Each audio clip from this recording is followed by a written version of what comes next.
Good morning. Welcome to the December 2016 Public Health Nursing, and for the first time I can say webinar instead of ITV. My name is Joy Hoskins. I'm the Chief Nursing Officer for the Department for Public Health. I'm so glad you can join us today for our first time ever GoToWebinar format. I hope that everybody was able to log on okay. I did understand that we had a few folks internally at DPH who had some problems, so we'll look at their access and make sure everybody's logged on, certainly for February, but we found a back way to get them logged on. And we didn't hear from anybody from the local health departments who had problems, so hopefully you all were able to log on as well. We're going to go ahead and get started here in just a few moments, but I wanted to let you all know, before I ask our first speaker to come up, that the 2017 ITV webinar dates, I've gone ahead and scheduled those and set those up. And so I've got those ready to send out and printed up. But I did want to just review those real quickly so you can mark your calendars. And then again, I'll send these out hard copy with some other PowerPoint attachments that I have to send out later after the ITV is over. So these will all be broadcast via GoToWebinar, so there won't be an MRN number anymore. But for nursing CEs, you still want to continue to log into train, and so there will be a train number for the nurses to be able to log into the course, complete an evaluation, and then print out their nursing CE certificates for the nursing CEs. At today's course on human trafficking, Look Beneath the Surface, was awarded 1.4 nursing CEs. So the first date is February 16th, and they'll all be on Thursdays again. April 20th will be the second one, and that we'll have kind of a dual role for that. That will also serve as our Women's Health Update date. So that will be kind of a dual function, as I said. June 15th will be the third date, August 17th, October 19th, and then December 14th. So those are the dates. If you want to go ahead, and for those of you all who have your 2017 calendars all ready to fill out, and go ahead and mark your calendars, and we'll be working on those topics and those agenda items in the very near future. I did ask the Nurse Executive Committee for their suggestions for topics, and so they had some great ideas. So I really want the sessions to be timely and relevant and applicable to your practice. So just wanted to let you know that was going on. I've got Casey up here. Okay. Sorry. Oh no, that's okay. Is this our presentation that we're showing? Oh, okay. Okay. All righty. So just one moment here. Let me see.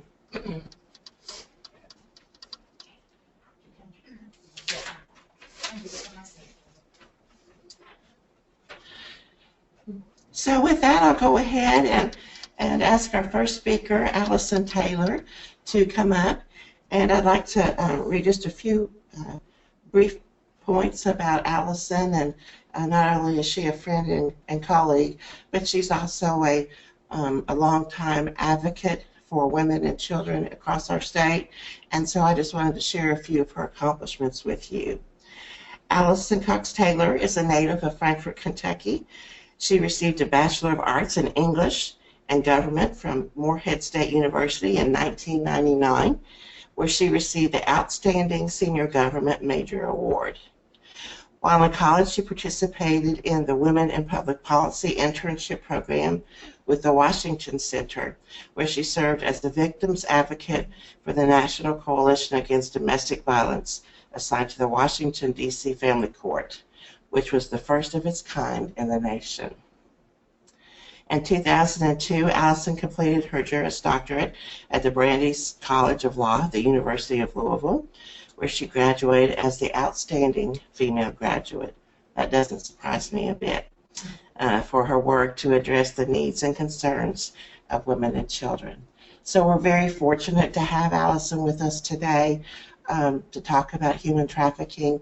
You all may have known Allison or got to meet Allison or know her name from her previous role as a staff advisor here in public health, where she left and transferred to the Attorney General's office and has been working on human trafficking and leading that initiative, and has done a great job statewide getting the word out about human trafficking. So Allison, if you'd like to come up, and I'll turn the camera over to you. Okay, where is the camera? Oh, wow. See, your head will pop up. Oh, great. Everybody's dream come true. So I don't get to move around too much, huh? I must be a little bit taller than my Joy there. My Joy. I love Joy. Well, thank you for the opportunity. So this is my first time doing this on video. I feel like I'm going to be making sure my hair looks good all the time. But my name is Allison Taylor, and I was here with Dr. Mayfield for a couple of years as Chief of Staff. And during that time, human trafficking became a big issue in the healthcare world. In fact, I believe that the CDC has since declared it a public health emergency or epidemic, or one of those things they declare. So we are talking about this a lot with all kinds of people. But at the Attorney General's office, I'm the director of the new Office of Child Abuse and Exploitation Prevention, which was just developed under Attorney General Bashir. And one of my main goals is to be point of contact on human trafficking prosecution, investigation, research, and policy for the state.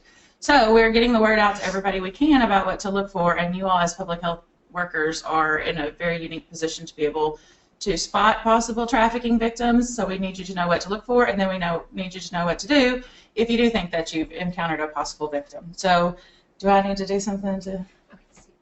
Okay, we're going to get this baby going here.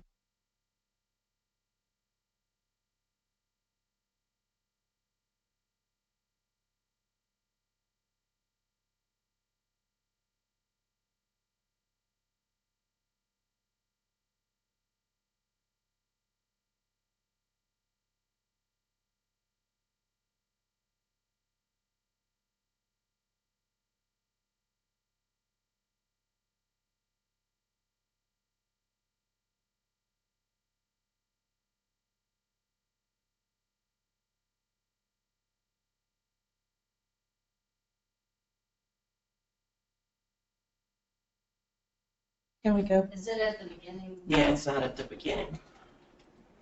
Don't look yet. Yes, they don't look yet. Don't look yet. That's not the beginning.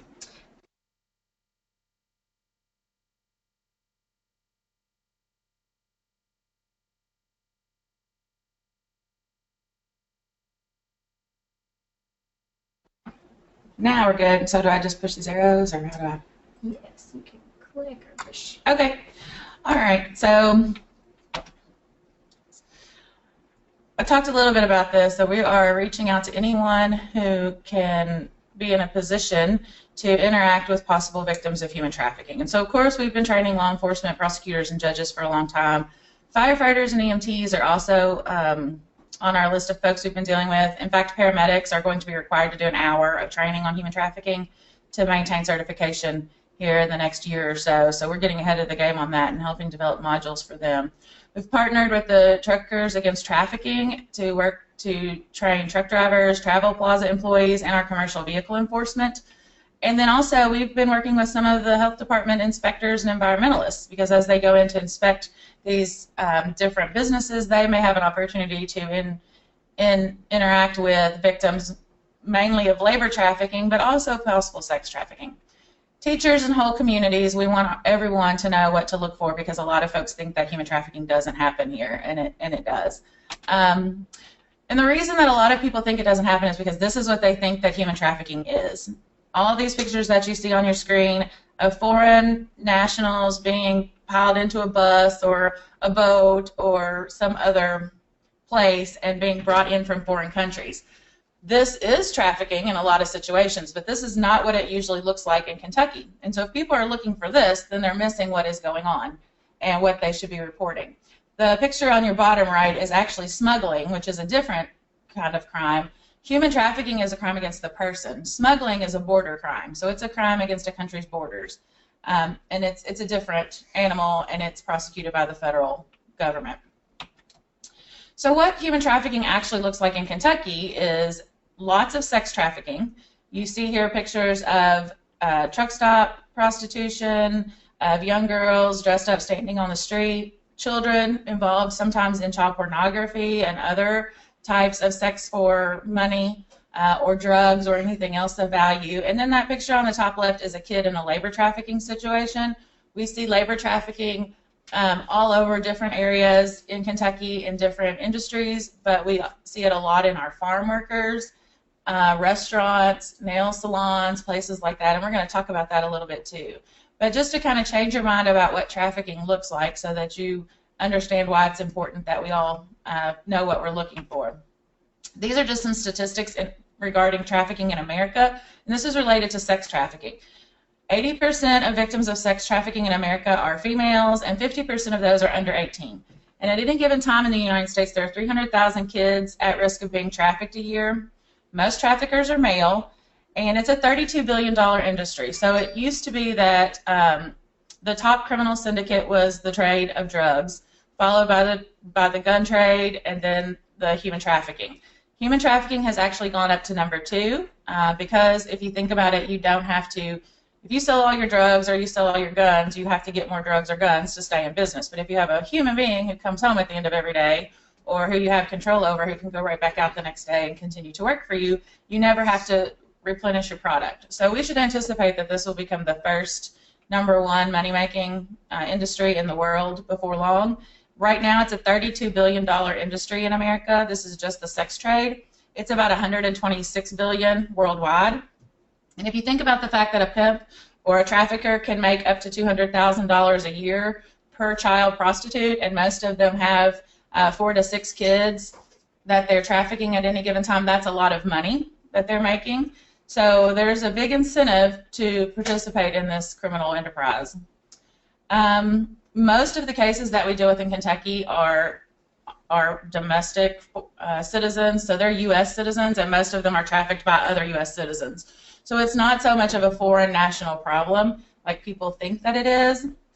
And one of our biggest groups of at-risk people right now, although the trend is changing, and we'll talk about that, one of the biggest risks at-risk communities is our runaway community.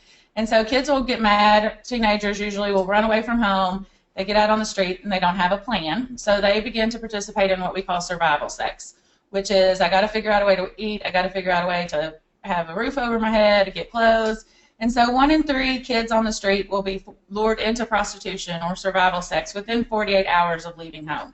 So that's why we really want to focus on our runaway population and make as much effort as we can to help them get off the streets. So what is human trafficking? In Kentucky, there are 2 types of trafficking. There's sex trafficking and labor trafficking. This is actually trafficking everywhere, but our law breaks it down by sex trafficking and labor trafficking. Sex trafficking is commercial sex, and so that would be sex acts such as prostitution, any kind of commercial sex activity such as pornography, escorting, or prostitution, stripping, and that is when someone induces another person by force, fraud, or coercion to participate in a commercial sex act, and they have to benefit from that. So you can find victims doing this on the street as prostitutes, in massage parlors, brothels, strip clubs. We see a lot of online trafficking on places like Backpage.com and Craigslist. Recently, the California Attorney General charged the CEO and some others at Backpage.com with promoting prostitution and underage trafficking because they've known for years that people are selling kids online at Backpage.com. We'll see how that goes, how that turns out, but we're hoping for a victory on that one. Labor trafficking is where you use force, fraud, or coercion to recruit, harbor, transport, or employ a person for labor or services, and this usually comes in the form of involuntary servitude, debt bondage, domestic servitude, and we'll talk a little bit more about what those are. But we see those a lot of times as nannies, in-home workers, We do see some in restaurants, and one of the things that we're seeing a lot of right now are the juvenile traveling sales crews. There was recently a case in Anderson County that we've helped work on that's still pending of some kids going around selling magazines, and that was a human trafficking situation. I'll show you her mugshot, the trafficker's mugshot, in a minute, towards the end. Let's see. Anderson News. Yes, yes. So another way to look at what trafficking is if you recruit, transport, provide, or obtain another person through force, fraud, or coercion to participate in commercial sex acts or labor services. Now, there is an exception for minors in the sex trade in Kentucky and under federal law, but when someone under 18 is involved in commercial sex, we as prosecutors don't have to show force, fraud, or coercion. We usually can, but it's not necessary in court. So therefore, every minor involved in any kind of commercial sex act is a victim of human trafficking, per se, under our law. So what we train our law enforcement and others in the field, and what I would say to you is if you ever have a suspicion that there is an underage prostitute, you need to report that immediately. Actually, by law, we're all required to report that immediately. But they will be treated as a victim of human trafficking. And it's kind of hard for people to wrap their heads around sometimes. There doesn't have to be a trafficker or a pimp standing next to them. Anybody who purchases them will be charged with promoting human trafficking. There usually is a pimp or someone who's putting them online for Backpage.com ads, or driving them to the different locations where they're going to participate in the sex acts. But what you need to know is that they have specific protections as a minor victim of sex trafficking, and there is never a minor prostitute in Kentucky. So as you can see on the slide, everyone has a legal duty to report suspected trafficking of minors. I'm going to give you some, we're not going to go through all this because it'll take much more than the hour, but 14,000 to 17,000 people are trafficked into the U.S. each year. So at any given time, there are 300,000 kids at risk of being trafficked inside the U.S. That's just the kids. So if you think about the numbers nationwide, it's still a lot more domestic citizens, U.S. citizens, that are being trafficked. In Kentucky, over 160 victims have been served by rescue and restore programs since 2008, and 60% of those were trafficked as kids. Most victims that we find, whether we find them as kids or we find them as adults, were trafficked they started in this life as kids. Who are the most common victims? We talked about the runaway and homeless youth, but also kids in the foster care system, kids with histories of abuse, whether that's physical abuse, sexual abuse, substance abuse, kids with disabilities. We have a very large population of disabled children who are being trafficked. Basically, it is your kids who are kind of the throwaway kids, the kids who the traffickers can find a way to get into their lives. What is that missing piece that they need? Also, right now, our LGBT youth, because, again, they've been kicked out of their house or they don't have any support from home. And also refugee, immigrant, and non-English speaking people. When I was here at Public Health, there was a huge problem with the unaccompanied minors coming across the border from South American countries, and they were at huge risk of human trafficking because we didn't know who they belonged to or what to do with them. So besides all the health issues that we were dealing with, we were also dealing with how do we get these kids placed, not knowing who their family is, and make sure that they don't end up as trafficked youth. Our teens face a huge risk. 1 in 7 teenagers in the U.S. run away, and at any given time we have 1.3 to 2.8 million runaway and homeless youths. We talked about survival sex, but it's important to know that 90% of the kids on the street, if they're on the street for 3 months, 90% of them will become involved in survival sex, therefore becoming victims of human trafficking. 12 to 14 is the average age of entry into prostitution. That's worldwide. That's countrywide. That's in the United States. So if we're not talking about trafficking, if we're just talking about prostitution, most prostitutes started as teenagers. Who are the traffickers? 54% of them are strangers. 46% of them are known to the victims. Now, when we say strangers, we are talking also about internet enticement and recruitment, which is a big way that we're seeing lots of kids being enticed now, is through the internet. And how do traffickers recruit their victims? just like any other predator, they look for those, what those kids are missing. They talk to them about, they tell them how pretty they are, or that they can give them a better life. They'll often use another kid or another woman to recruit kids into trafficking. And again, through the internet, we'll talk about sextortion really quickly here in a little while, but sextortion has become a huge way that kids are being lured into trafficking. But if you think about how any kind of a pedophile or predator grooms their victims, we see the same thing with our trafficking victims. They also purposefully look for those who might be considered throwaways, like we talked about, and they want them to look young. They want them to have a youthful appearance because there is a market for that. In other countries like Cambodia, for example, we have what's called sex tourism, where Americans and Europeans will go to these third world countries specifically for the purpose of having sex with kids, and they can go and have sex with kids for money, kids as young as 2 years old. But once in those countries, once those kids grow up to be about 15 or 16, they're no longer marketable. They look too old. And so those are usually the ones who end up over in America or Europe working in illicit massage parlor businesses, or, you know, those massage parlors that are actually committing prostitution. And so when we interact with those Asian victims, they usually have been victims of trafficking pretty much since they were born, their whole lives. So when an American or a European goes to somewhere like Cambodia, they are expected, when Cambodians see them, they will ask them specifically what age, because they know that that's why they travel there. There's no other reason to go to these third world countries. So when we're dealing with these victims, we have to understand where they're coming from, not just culturally, but also through their trauma. Sextortion is a form of sexual exploitation, and this is something that we're seeing a lot now through our cybercrimes detectives unit are seeing this. Basically what happens is someone, either willingly or unknowingly through hacking, ends up with sexual images of themselves out to another person on the internet. So for example, we had a kid who was about 14 or 15, a boy, a really hot looking 19-year-old girl sent him a message on one of these chat apps like Kik or something, and started up a conversation with him. He sent that girl a picture of his genitals, and then that turned out to be some old perp who then sent him back a message and said, send me more pictures, or I'm going to show this picture to your coach, put it up on your Facebook page, and all these other terrible things, and humiliate the kid.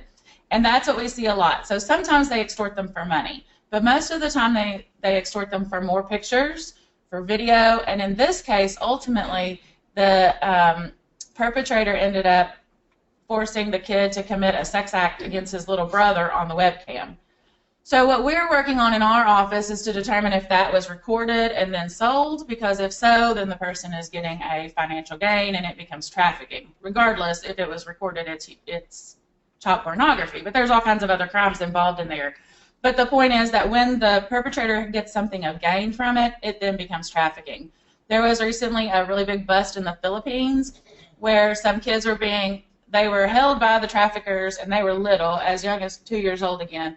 They were held by their traffickers in the home, and the traffickers were online with the customers all over the world, and the customers were just giving over money and saying, okay, now do this to that person, now do that to the kid.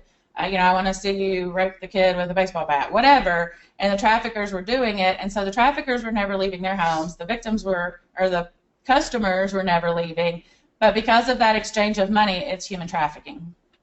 Luckily, that was a big bust out of the International Justice Mission, so quite a few people were arrested on that, and several children were rescued.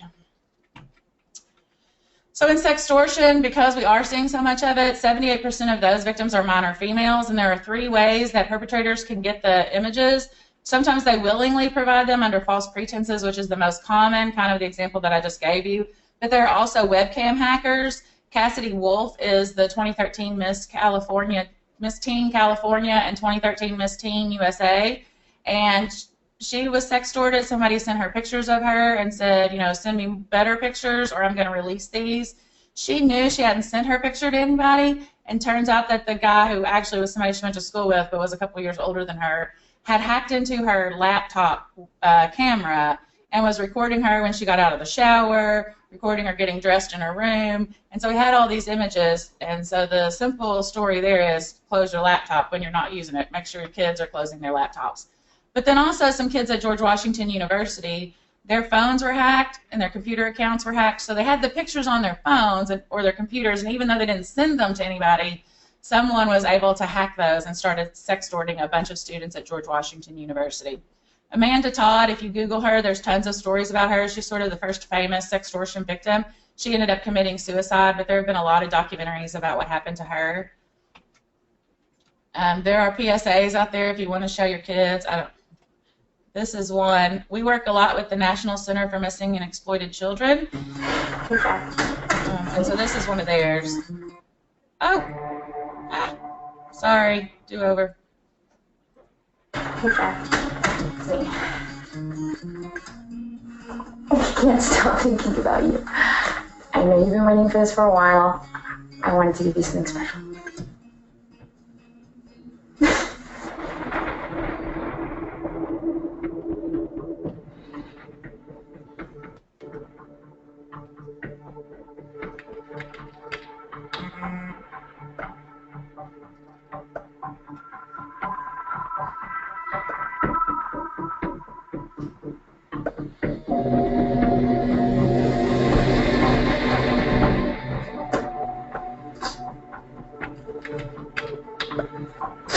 Who are you?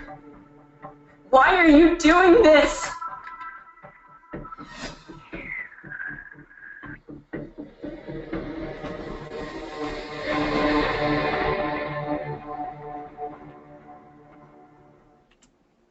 Okay, so the National Center for Missing and Exploited Children is one that we work with a lot, and they have lots of video.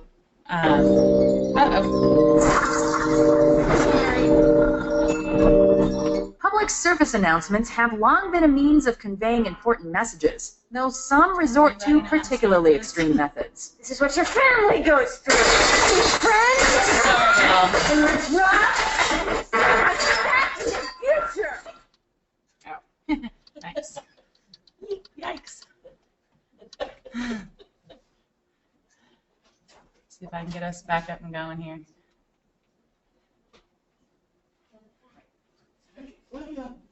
This is the worst thing I've seen.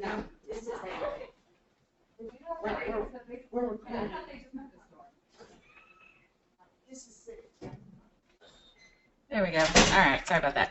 So that is just sort of a way for how kids are being sextorted. So someone threatens them and then, says, walk out your door and get in my car and go have sex with all these people for money, and they feel like they have to do it. All right, so where victims may be found, sex trafficking victims we find in Asian massage parlors, strip clubs, nail salons, street prostitutes, escort services. Mostly on the internet is how escorting is done these days, through Craigslist, Backpage.com. We find them at truck stops. If you've ever heard the term lot lizard, those are truck stop prostitutes, and the majority of those are trafficking victims.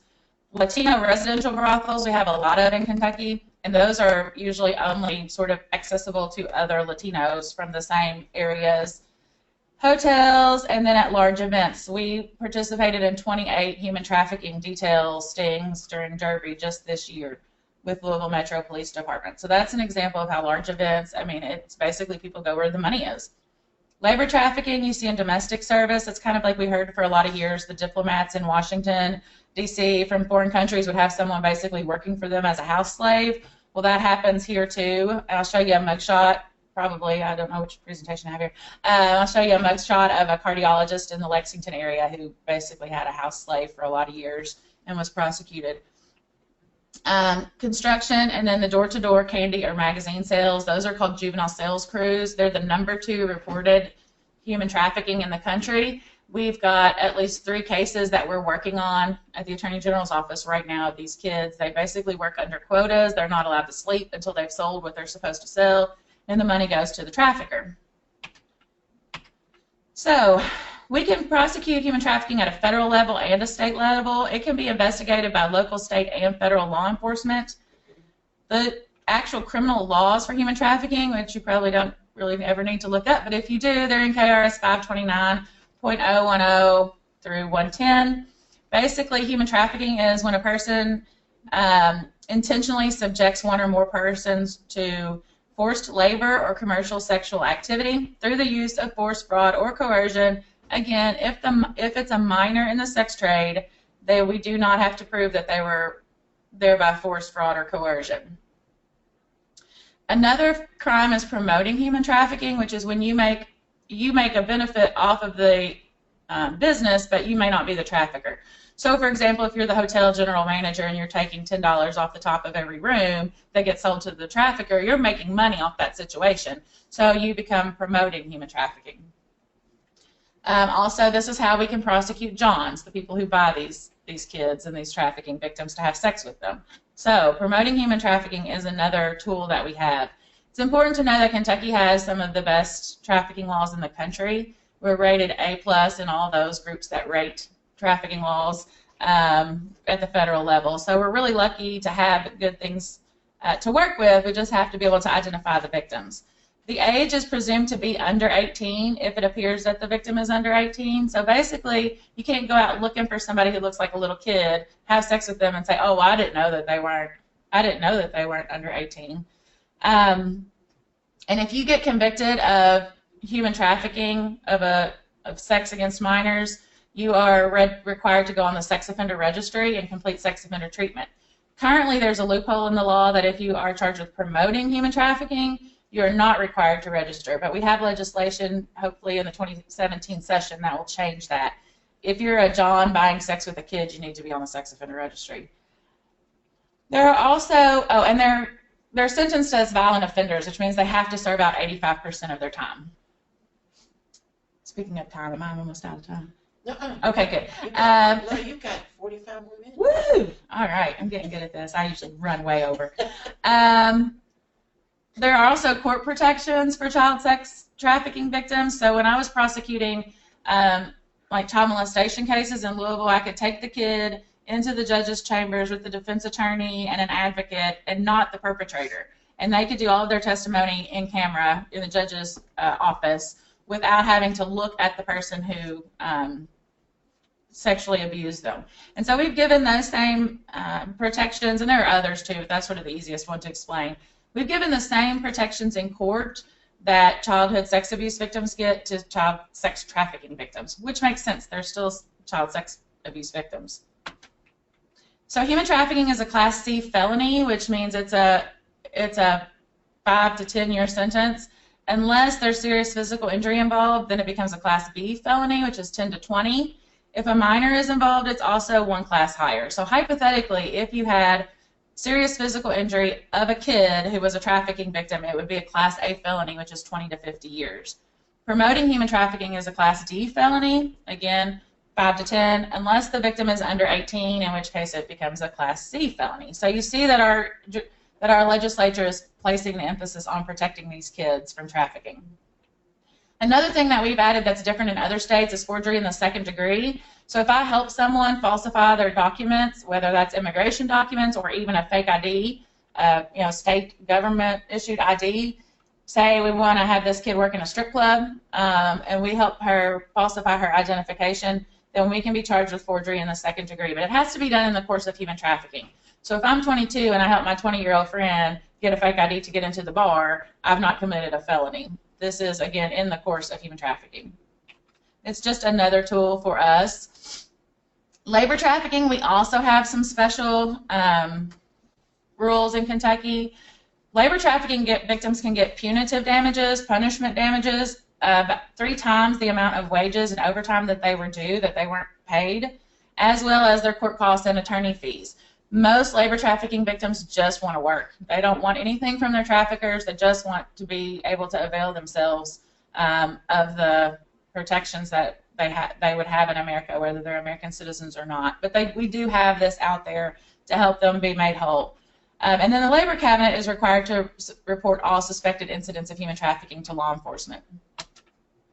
We can seize assets of traffickers just like we do drug dealers. So if they are getting big houses and cars and all these other things from their bad behavior, when we convict them, we can take that and we can turn it into cash, and 50% of it goes to the Human Trafficking Victims Fund, and the rest is split up between the prosecutors and the law enforcement involved to be able to pay for further trafficking investigations and prosecutions. They're very expensive. It's very expensive work to do, but it's worth it.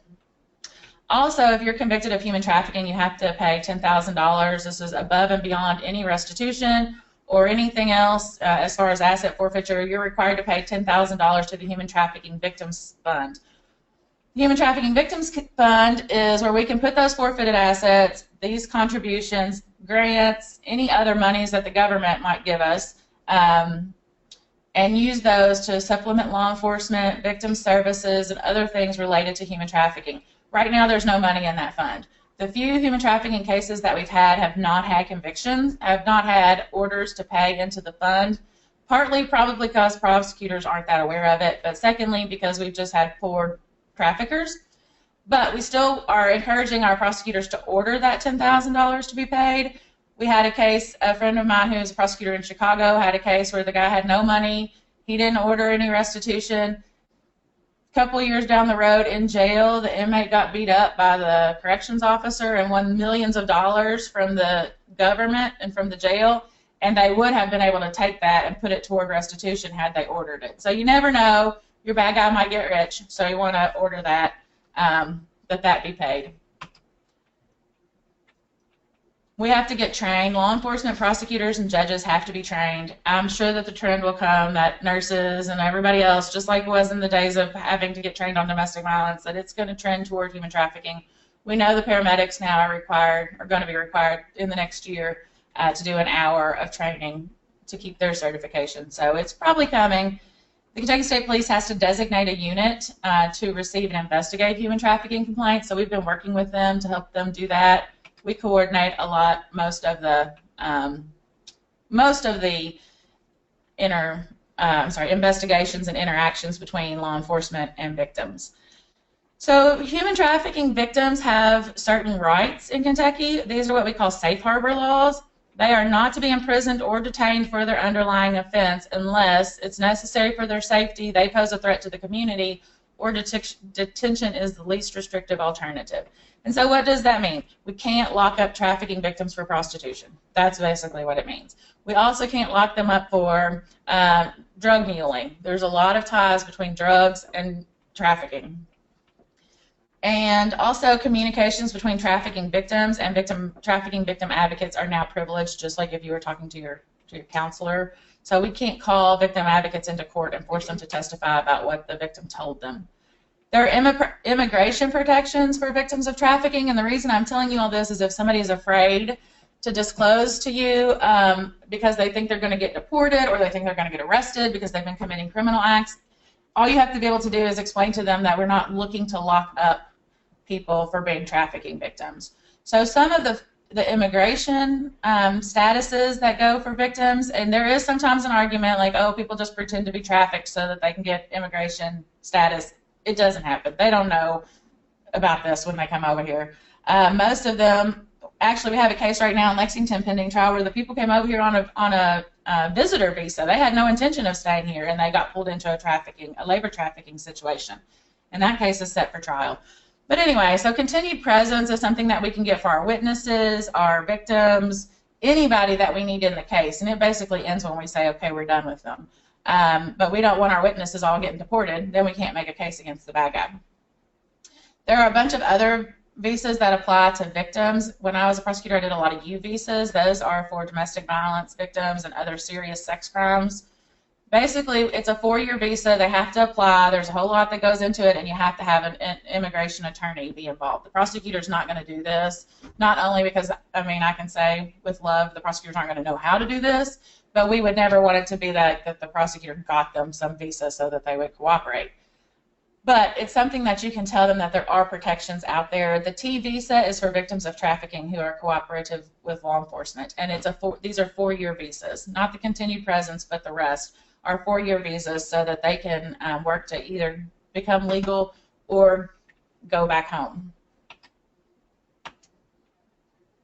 We've talked a lot about this. So also law enforcement can take a child into protective custody, and just like they would a child molestation case, they can take them into protective custody, and then they have to make a mandatory report to the cabinet. for Health and Family Services, this building. And the cabinet has to respond within 1 hour so that the police aren't sitting, with a kid for hours trying to figure out what am I supposed to do with this kid.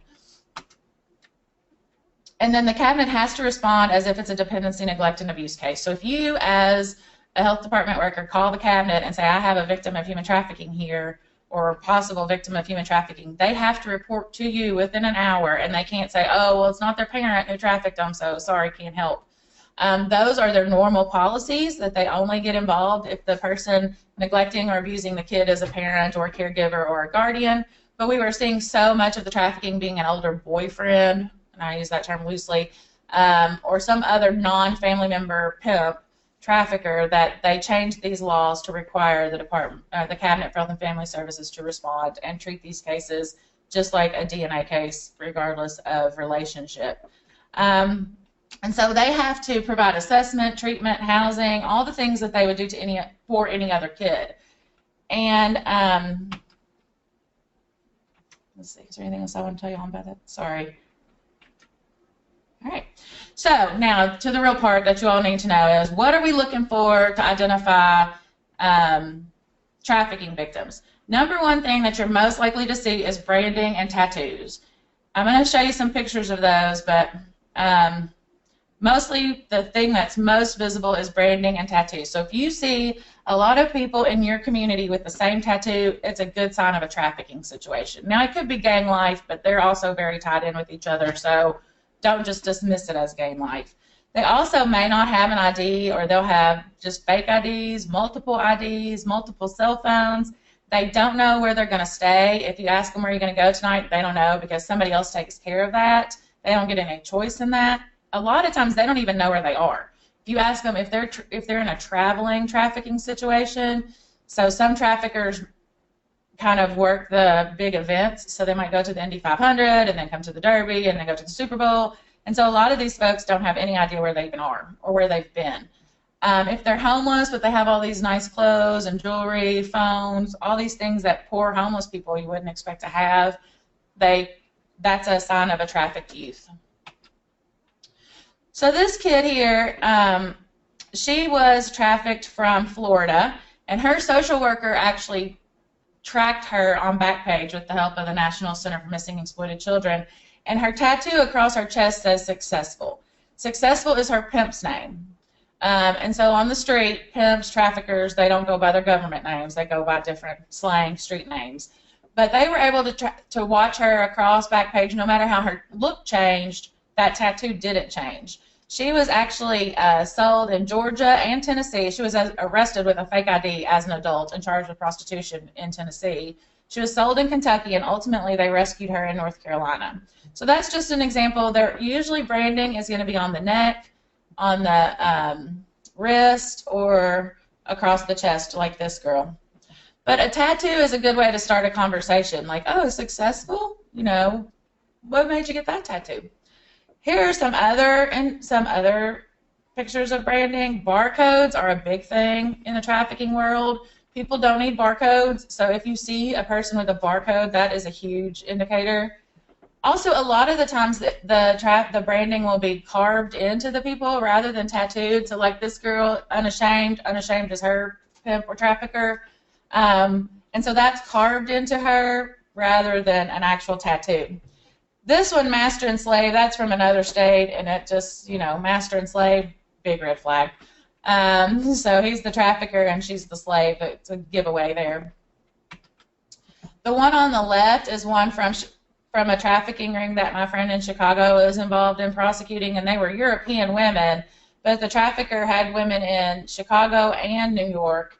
He's actually serving a life sentence, but the tattoos on all of his girls on their back had these big long lists about this big long story, and it all talks about for him, and I live for him, and anywhere he goes, I go. And so you might think that's about God or something, but in fact that was all for their trafficker. Now this helps on the street to identify to one pimp, to one victim, to another who belongs to who and in what stable. And there's a whole lot of weird, crazy street rules. But it also helps us as law enforcement identify who belongs to who and who have you victimized and who's in your stable. One of the terminologies that you might hear is a stable. That's a group of victims or prostitutes. So a pimp will have a stable of girls. The girl on the right, hers says daddy's bitch.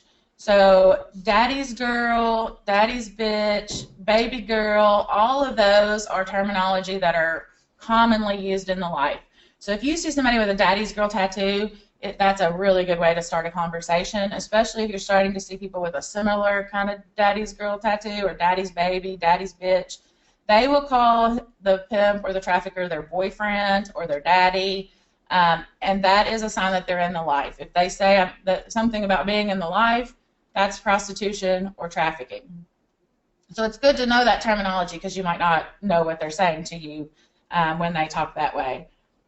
There are different kinds of pimps. There's a Romeo pimp, which is somebody who pretends to be in love with you, and you're doing this because we're a family and, you know, we're getting money together to have a better life, so you're going to go out and prostitute.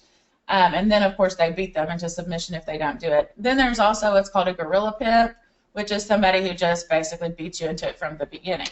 Most victims will tell you that the boyfriend pimps are much scarier than the gorilla pimps because you never know from day to day whether they're going to be on their good behavior or their bad behavior. It's like being in a domestic violence situation. You're always waiting for that other shoe to drop.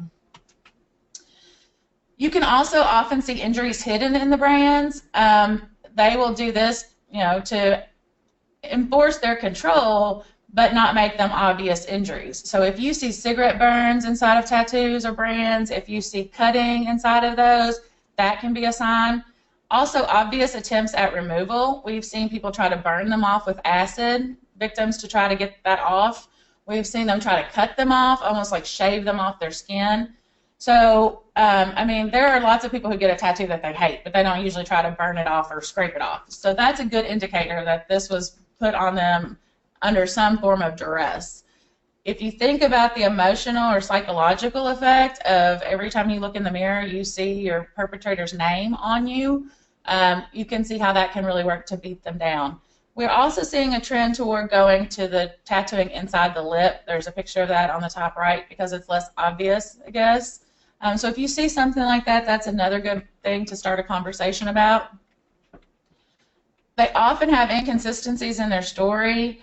And again, we talked about some of the lingo. So if you hear them talking about daddy or being in the life, those are slang words for trafficking and prostitution. They won't make eye contact with you, especially if you're a man. And you need to know that the reason they don't make eye contact is because on the street, if you make eye contact with another pimp, that's called choosing up. And you've basically chosen to go join that pimp stable, and that your pimp will have to buy you back from the second pimp. And so they don't make eye contact because they can't take a chance on that. You lose money for your pimp and you might end up dead. So they just have been trained, you know, it's just become part of their life not to make eye contact. They're also very defensive or combative. I've had a victim tell me once that it was a lot easier after all the time she tried to escape and couldn't get away. It was a lot easier to just sort of internalize that and say, okay, this is my life now, and how can I make this as easy as possible for me? And that's to protect him. She said that there were 6 police officers in her hotel room, and the trafficker, and she was forcibly trafficked, like kidnapped, was hiding in the closet, and she still didn't tell them that he was in there because she was so terrified of him. All the opportunities that she had to escape, he had somehow gotten her. She had run away naked, like escaped out of the room naked when the pizza man showed up. I mean, all these things, and he had always gotten her back and beat her, you know, nearly to death. So her best thing to do is to try to behave and just have a somewhat decent life. As they work their way up through this system, there's also terminology called the bottom. The bottom is the trafficking victim who's sort of like the general manager. It's usually a woman, and they are responsible for making sure that the underling girls, usually girls, boys too, get where they're supposed to be, that their pictures get put on Backpage. They're victims, but they are victims who've worked their way up to have a little bit more freedom and a little bit more responsibility. They often really do take these younger victims under their wings and say, look, you want to survive, this is what you need to do. Or when he looks like this, you need to get out of there. You know, and just really kind of train them on how to survive. So if you hear that somebody is a bottom, that's what that means. A bottom bitch is really what the full terminology is, but they call them a bottom on the street. But again, they'll have multiple prepaid credit cards. They can't provide an address of where they are or where they've been. Indicators of labor trafficking. Labor trafficking is harder to see when it's not in somewhere like a massage parlor or a nail salon or a restaurant. But when it's a child labor trafficking victim, there's usually, you can't figure out how they related to these people. Like, how are they in this family? They don't get to go to family events like the other kids in the family. They're exhausted. They work long hours. They're afraid of the people that they live with. And they have really extensive chores. Most kids, not mine, but most kids have chores. These kids have, like, you know, they are basically keeping the house going. They don't go to school. A lot of times, and this is with adults too, you'll see them maybe in the yard doing work, but you never actually see them go anywhere. We've had labor trafficking cases in Kentucky where people didn't even realize that these people were in the house. The neighbors never saw them come out. And so they're harder, but you kind of need to know what to look for. One thing that we do know is that often traffickers will allow their victims to get medical help because they need them to be well. You know, they're making money for them. So that's why you all, or even in family planning and other situations, are so important. Needle exchange programs.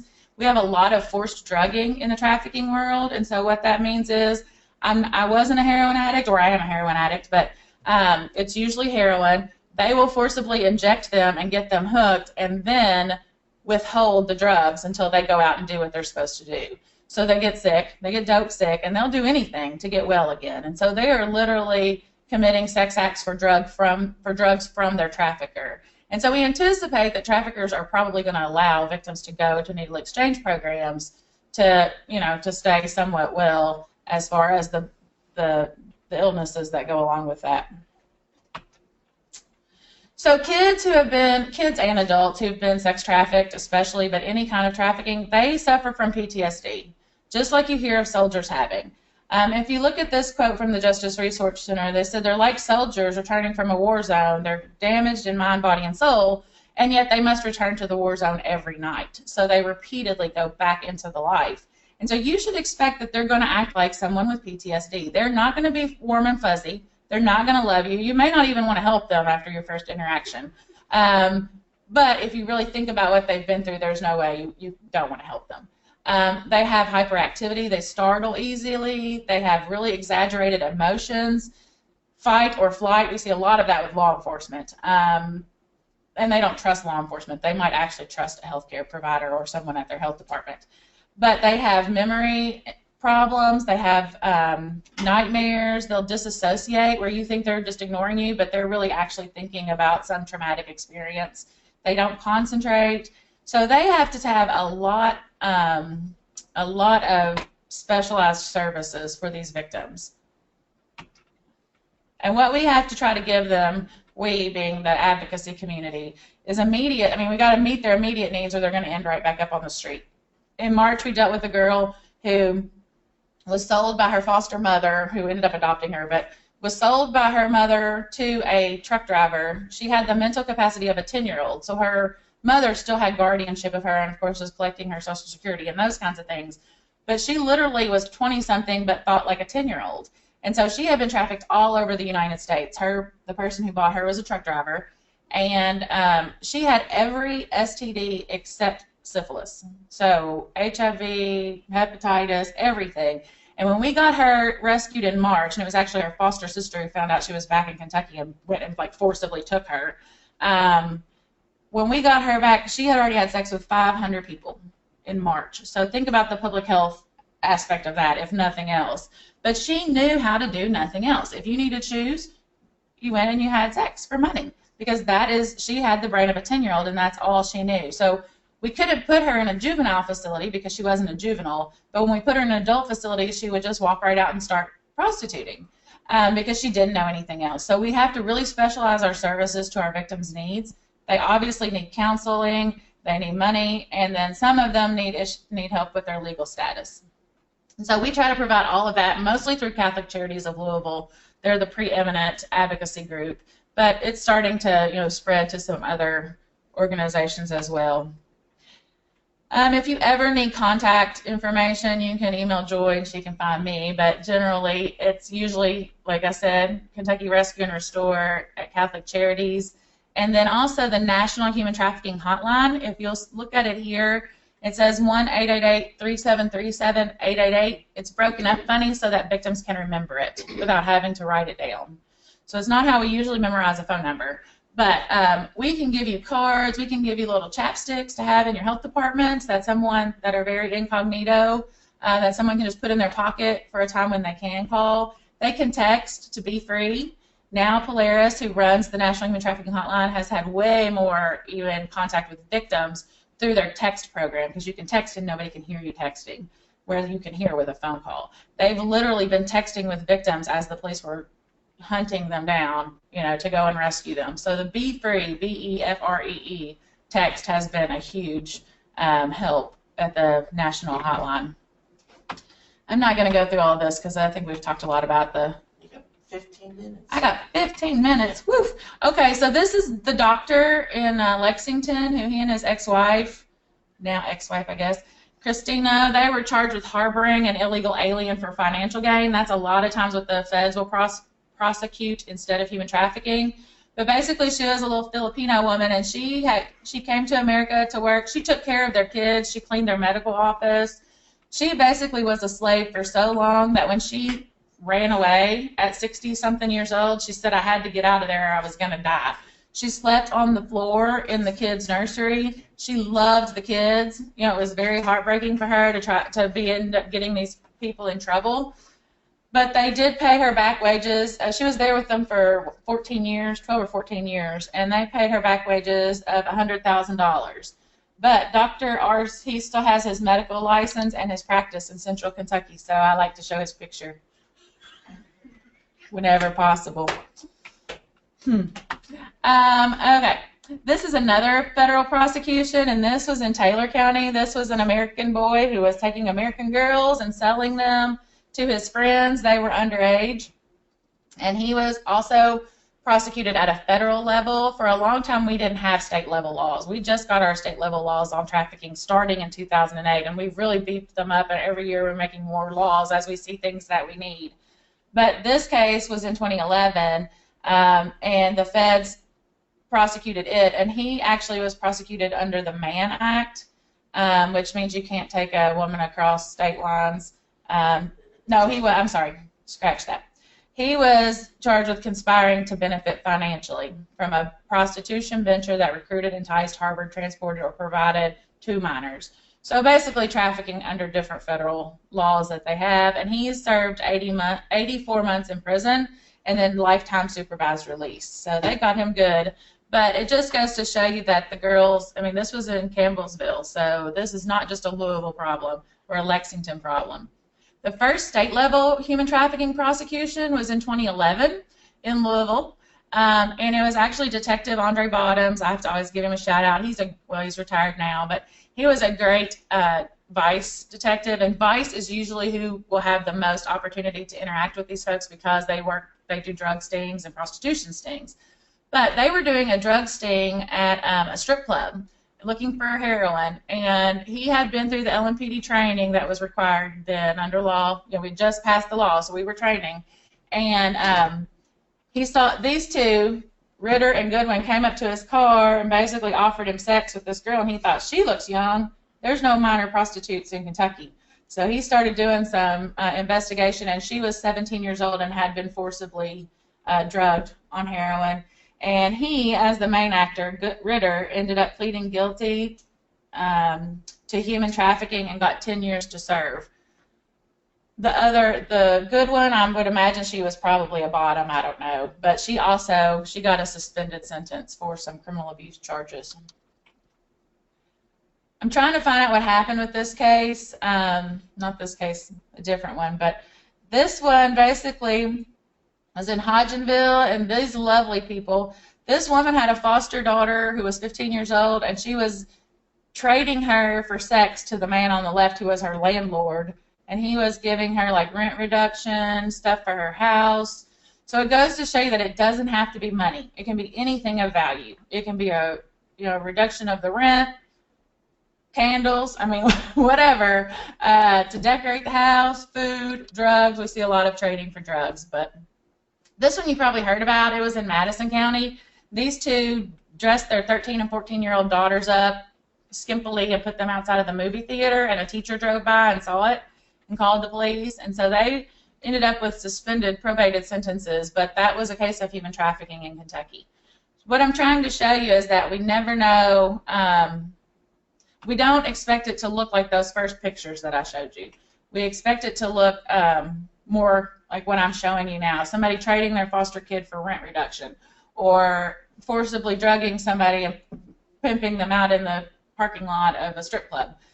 This one is a case in Bourbon County. That's the trafficker, not the victim. This lady here, she was charged federally as well. But they brought this woman in from, I think, Guatemala, and she was pregnant, and they said, come to America, come and work on this farm. Now, keep in mind that there's not as much inspection and labor oversight of farms, so we see a lot in the agricultural community of trafficking. She was supposed to get good prenatal care for her baby, supposed to be able to make a livable wage, and when she got here, they took her papers. And again, this is foreigner on foreigner trafficking, which we see a lot. It's usually the same. It's usually the same immigration status or nationality or background from trafficker to victim. But they took her papers and they beat her and they made her work long hours. She never got paid. She wasn't allowed to have any medical care, and she literally ran from this farm in Bourbon County because she was like, if I don't run and get out of here, my baby and I are going to die. So even though she was illegal, she knew she had to make a run for it. And you can bet that these folks tell these people, if you go to the police, you're going to be deported. So they have that fear as well. But when she took off running from the farm, there's a picture of the farm, she could go right and she would be at this big, fancy, rich neighborhood with all these big, nice houses. Or she could go left and run through more farmland like this. And she ran left. And my friend Marissa, who's an advocate at Catholic Charities, said that she asked her, why did you run into the middle of nowhere when there were all these nice, big, fancy houses right next door you could have run to and made a call? And she said, because I knew none of those Americans would want to help me because I was here illegally. So no matter how we feel about immigration and all this stuff that goes on in the national media, these people are people, and nobody should be a slave. So it's very important that we remember what our rhetoric, what kind of message our rhetoric sends to people. And this lady here, she just wanted to work. And she came here and she was basically enslaved. And if she came to my house, I would have helped her. And I hope that anybody else listening out there would have helped her as well.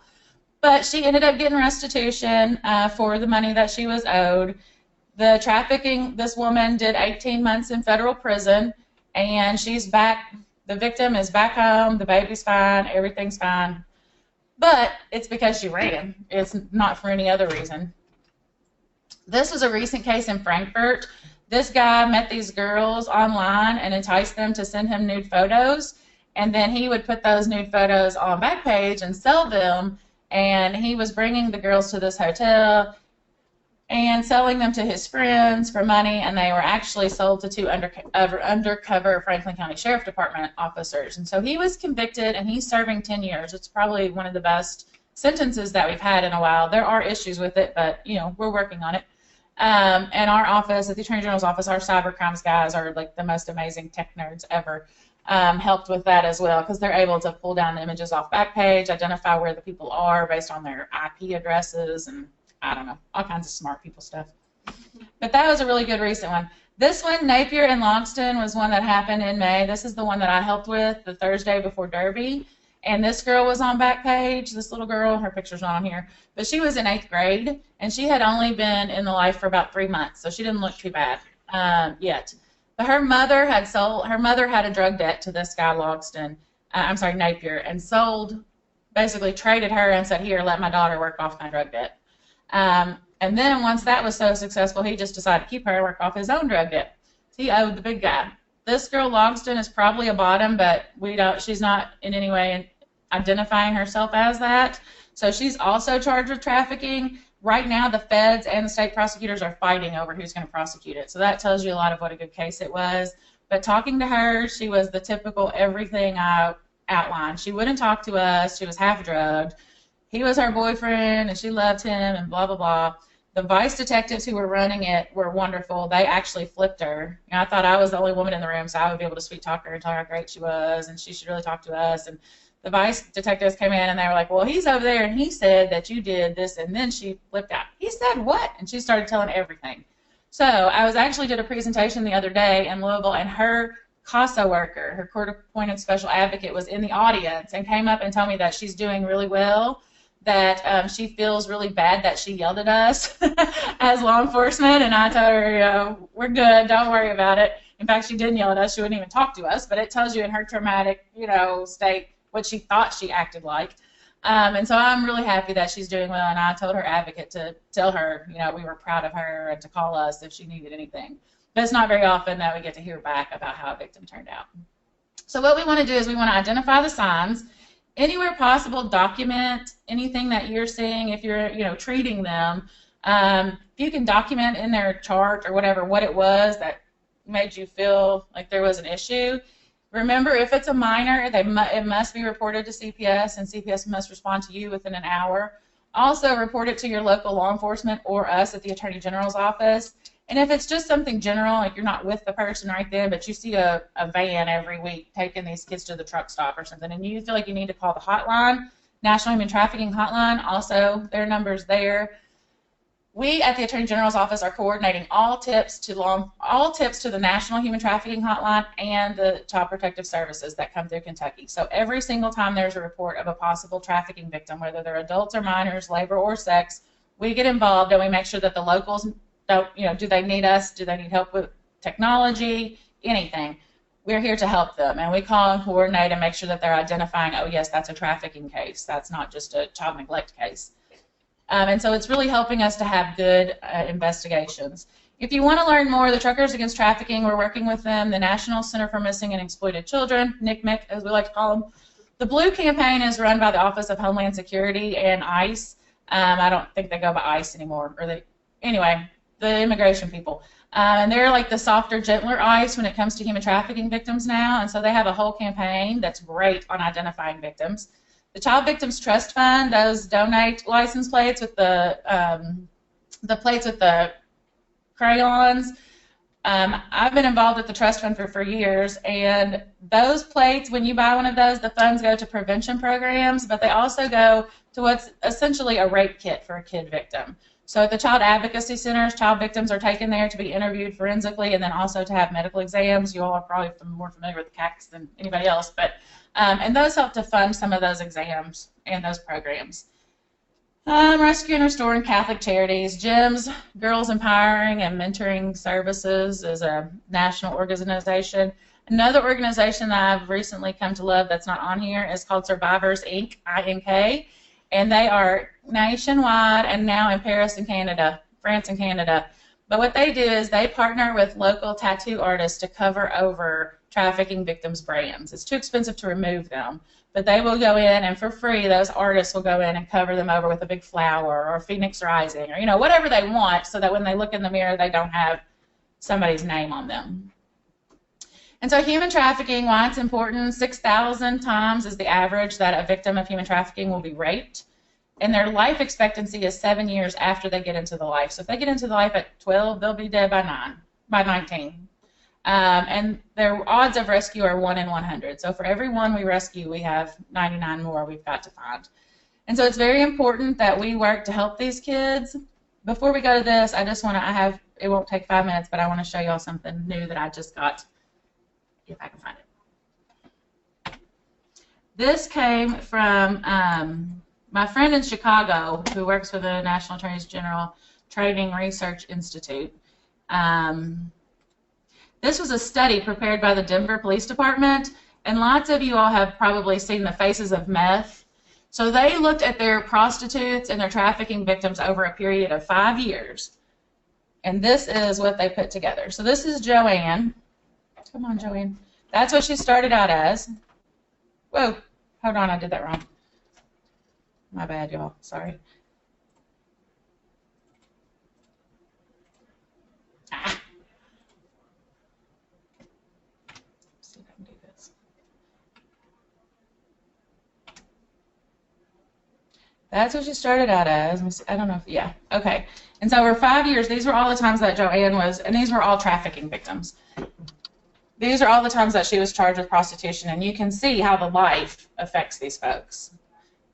And I think that these are just a good visualization of why it's important. And this is in 5 years. Now, of course, there's probably drug, involvement and other such things. But that's in 5 years, what she looked like. This is Courtney. I only have 4 of these, so it won't take too long. Look how little, look how young. Arrested as an adult, not an adult. And again, these are all out of Denver.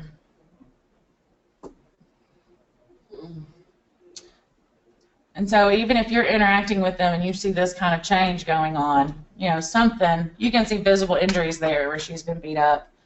And obviously by looking at her, we can tell there's drug use as well.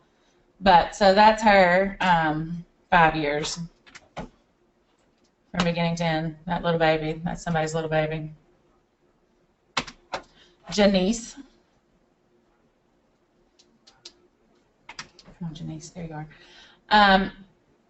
And one of the things that we see with traffickers a lot, and it's kind of counterintuitive, but one of the punishments is that they like to cut off their hair. They'll cut off victims' hair, and they'll usually do it with like a knife or so, painfully, not with scissors.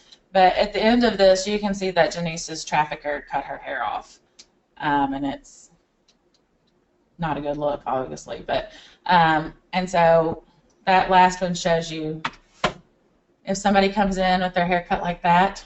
You see the black eye? I mean, she's been violently beaten up. But her hair, it's a way to sort of keep you under control. No matter what our situation, we still want to think that we look pretty. And so they've cut off her hair to teach her and everyone else in, shouting distance. So this is Jessica, another little baby, so you can tell.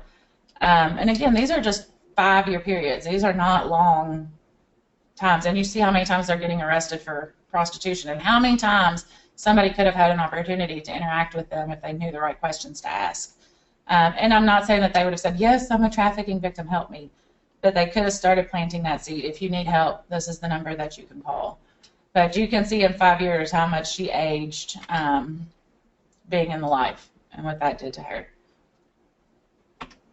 So I just got that last week, and I think it's interesting, so I'm going to start showing it to people. Okay, so questions. I don't know, do we do questions on ITV? Casey, do we have any questions from the audience? Okay. If you all have any questions for Allison, please take a moment to type those in. Or also there's a way for you to raise your hand electronically to ask your questions through the audio if you have questions for Allison.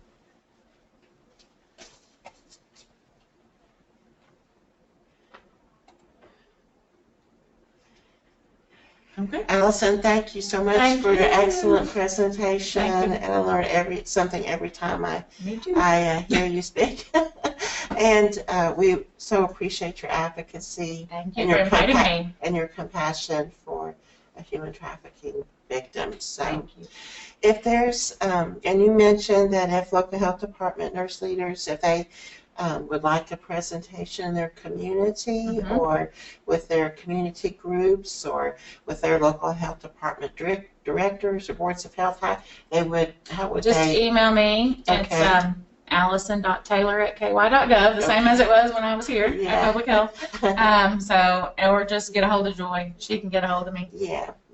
You've spoken to a lot of different types of groups. We have, and we've had a lot of interest from like some of the bigger hospitals, St. A's, Kentucky One, other places to train emergency room staff and folks like that who also will possibly be frontline workers. So people are catching on. Yeah. Well, thank you again so much, and take this. yes, that's your thumb drive. Can't live without my thumb drive. Okay. All right. Thank you. Thanks, all. Allison. Great job.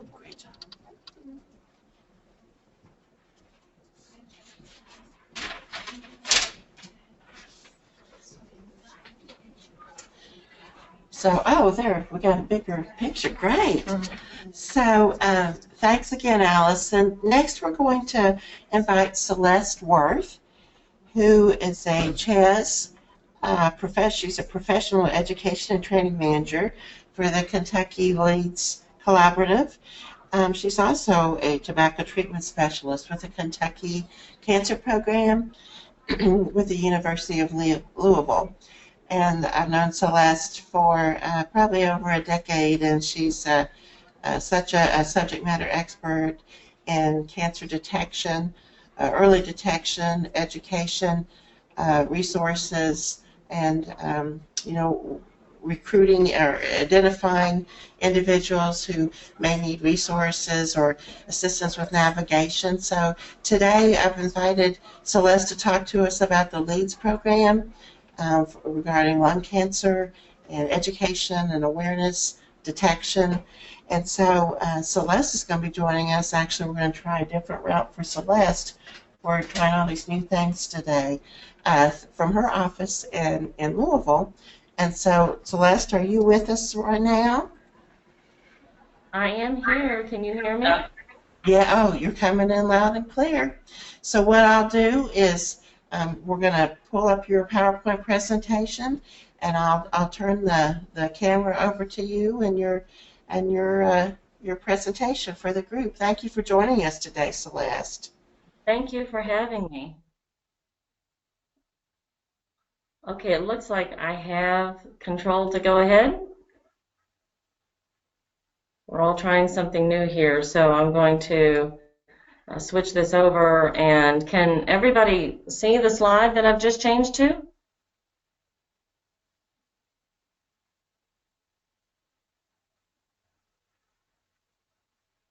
Can she hear? Okay. Okay. Okay. Go ahead. Go ahead, Celeste. You're good Great. to go. Thank you very much.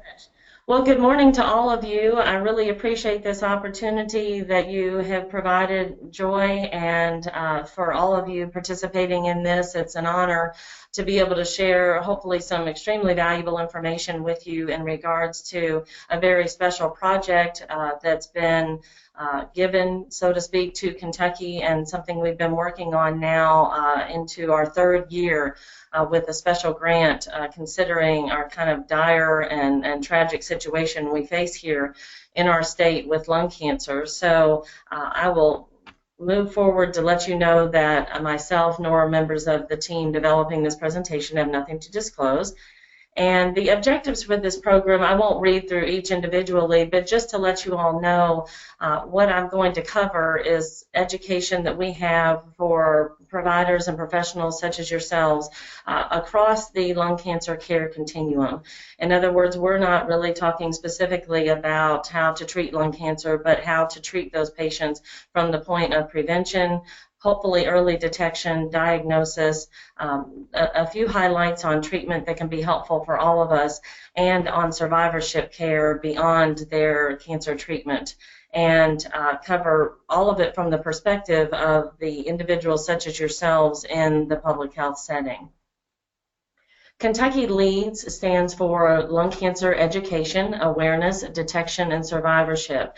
And this collaborative is a partnership between University of Louisville, University of Kentucky, and the Lung Cancer Alliance.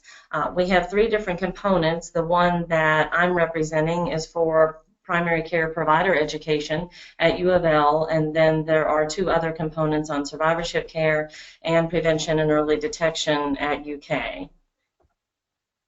Right off the bat, I think it's important to share why this topic is so essential and so important for any of us that can somehow make a difference in these troublesome statistics. We are not only #1 in the country for lung cancer incidents, we are also #1 in the nation for lung cancer deaths. And with lung cancer being the leading cause of all cancer deaths, it really puts things in perspective if you consider that more people die from lung cancer in our state every year than die from breast cancer, prostate cancer, colorectal cancer, pancreatic cancer combined. And so when we look at all of the attention and the effort that is focused in some of those other areas, I think it's helpful to keep in mind just how much we need to be doing that much more related to lung cancer, considering its impact on our state. To give you another perspective on this, if you just look at this listing of the annual deaths in Kentucky in order of numbers affected, deaths per year, you can see that a lot of these will look very familiar, very common in terms of what we think about or put resources towards and focus on. But in reality, look at the causes of death from lung and bronchus cancer not only at the top, but threefold the number beneath it. So this just, again, is something to keep in mind in perspective of what we're up against in terms of our challenges. If you look at the state as a whole in terms of the invasive cancer incidence rates for lung and bronchus in our state, you can see that certainly there are areas of concentration in the southeastern part of the state. Some people have referred, even on a national level, to southeastern Kentucky as ground zero for lung cancer. So we can keep in mind that even though obviously some areas are higher than others, comparing one Kentucky county to another, it is all of them are elevated, much more so than the rest of the country. But certainly this gives us perspective as well for certain counties, that if you are in those counties, that your rates are particularly high, higher than the rest of the state, which is of course on average about 50% higher than the rest of the nation. So yes, it paints another picture of where efforts are especially needed. So the risk factors for lung cancer, the number one by far is pretty commonly known, and of course that would be smoking, in that approximately 85 to 90% of lung cancer cases are caused initially by smoking. But another important one to keep in mind is that is the second leading cause of lung cancer, and that is radon exposure. And it's actually the number one cause of lung cancer in those who don't smoke. And so it's difficult in terms of awareness right now because a lot of people are not familiar with radon, they don't understand it, and that makes sense since it's an invisible, odorless gas, that it's not something someone's going to notice on their own unless they specifically conduct testing in their home or their place of business. And it's important to do this testing because the levels of radon can accumulate to very dangerous levels that originate from the uranium in the soil that seeps into the building as this radioactive gas that is a Class A human carcinogen. And the bad news is this is found at elevated levels in every one of our 120 counties. And to give you some idea what the concern is with this, if someone is exposed on a routine basis to elevated levels of radon, this can be equivalent to 200 chest x-rays for that individual each year, or 8 cigarettes or more every day in a non-smoker. So the message that we have for you all as providers is that it's important to recommend to your patients the need to test their homes for radon levels. I have talked to a number of people who, if they know about mitigation, their idea of what that entails is often more than it needs to be.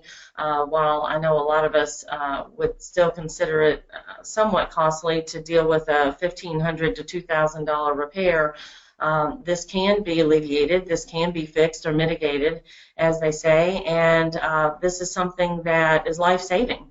If someone doesn't deal with it, it's a huge threat to their health, and so well worth the investment. But also, people I've spoken with do tend to think that this is going to cost, upwards of $10,000, and that's definitely not true. But you all are in the interesting and beneficial position of offering radon tests through your health departments, is my understanding. And if you do not have those available, please refer individuals to the state radon program that can also provide free radon test kits for patients to use that are on a short-term basis, and will give them the awareness they need in terms of moving forward. Now, when we look at just need for screening overall, where does lung cancer screening stand in terms of what we have to gain? Well, unfortunately, currently our percentage of cases by stage have the overwhelming majority of those cases being diagnosed at a distant stage, which we all know means the lowest chance for successful treatment or cure. And so, to the converse, where are we in terms of finding lung cancers early? Not very good. Our lowest percentage, overall, of being 16% of all lung cancers diagnosed are in that early stage, where it's localized and more easily treated and successfully cured. So a long way to go to flip those numbers, hopefully. And when we look at the survival rate over a period of 5 years for individuals based on types of cancer, also look at where we are on lung versus colon at approximately 65%, all the way up to 99% 5-year survival with prostate cancer. In other words, we're doing pretty well in those other cancers, relatively speaking, but we have such a long way to go when it comes to improving the 5-year survival rate for lung. Now, if we look at the numbers in terms of what that survival rate could be based on stage of diagnosis, if it was diagnosed at an earlier localized stage, we could have a 55% relative survival rate, and instead of that 16 that we're seeing the majority of the time. So this just shows, again, what needs to happen. And then when we look by comparison, if it is diagnosed in a distant stage, the percentage of lung cancer survivors out of those 100 diagnosed 5 years later will be 4%. So very, very dismal rates where we are without the benefit of screening and early detection on a routine basis. So that brings me to the good news of what was learned through the National Lung Screening Trial, also known as NLST. And the conclusions for this trial were based on the fact that in this, the largest clinical trial ever conducted on lung cancer screening, comparing the use of low-dose CT scans with the use of standard chest x-rays for the early detection of lung cancer. And what was found was certainly very validated with the data that did not show any reduction in mortality from the use of chest x-rays for the early detection of lung cancer. So that is definitely not recommended, but the alternate was that even well before the trial was to be finished, they determined that low-dose CT provided for high-risk patients meant a 20% relative reduction in deaths or mortality from lung cancer.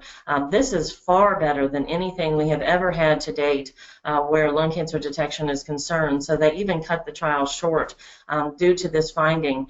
And when we look at the number needed to screen, and this is often where we're basically looking for the bang for our buck in terms of screening asymptomatic individuals and how many cancers we're able to find and deaths we can prevent.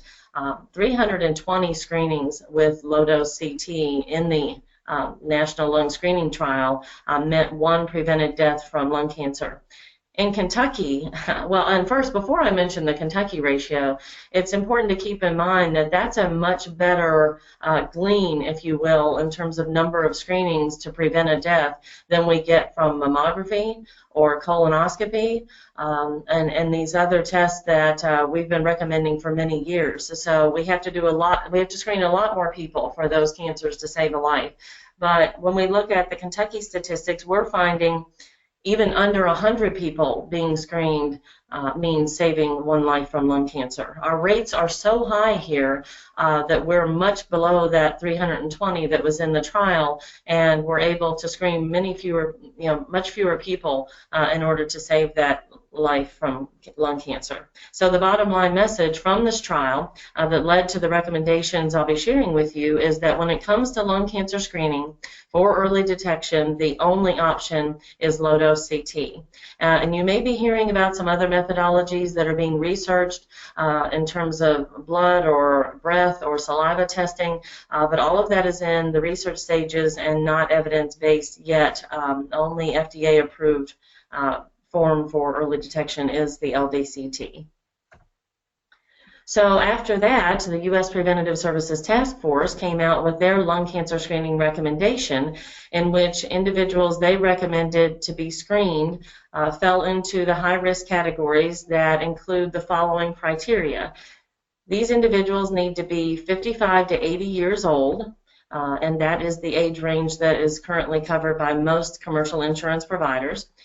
They also need to be current or former smokers who have quit in the last 15 years. and have a 30 pack year smoking history. Now, it's pretty easy to calculate what someone's pack year smoking history is by simply multiplying the number of years that they've smoked times the number of packs a day. So, for example, if they have smoked 15 years at 2 packs a day, that is going to equal the 30 pack years required for eligibility for this screening. But on the other hand, they could have smoked 40 years at only half a pack a day, which would put them at 20 pack years, in which case they are not eligible for this lung cancer screening. So it's important when discussing with patients the new information for many of them about lung cancer screening, that the benefits, the risk, and limitations all be covered with them in a shared decision-making discussion so they can agree to having this screening done. The benefits that are helpful to mention is the fact that first, we know now that it's effective for lung cancer diagnosis at early stages. The scan is pretty much the easiest cancer screening we have going, in that it's non-invasive, it's painless, it's done in a single breath hold, and we have great coverage for it, thankfully, at least for now. I have been cautioned by some experts in the field that if this really doesn't get rolling the way it should, and we don't have referrals for this showing the benefit, well, then we're potentially facing problems down the road getting that coverage to continue. So this is why another reason we want to make sure you all are aware of this for your patients and can help get this procedure recommended and scheduled if they're eligible.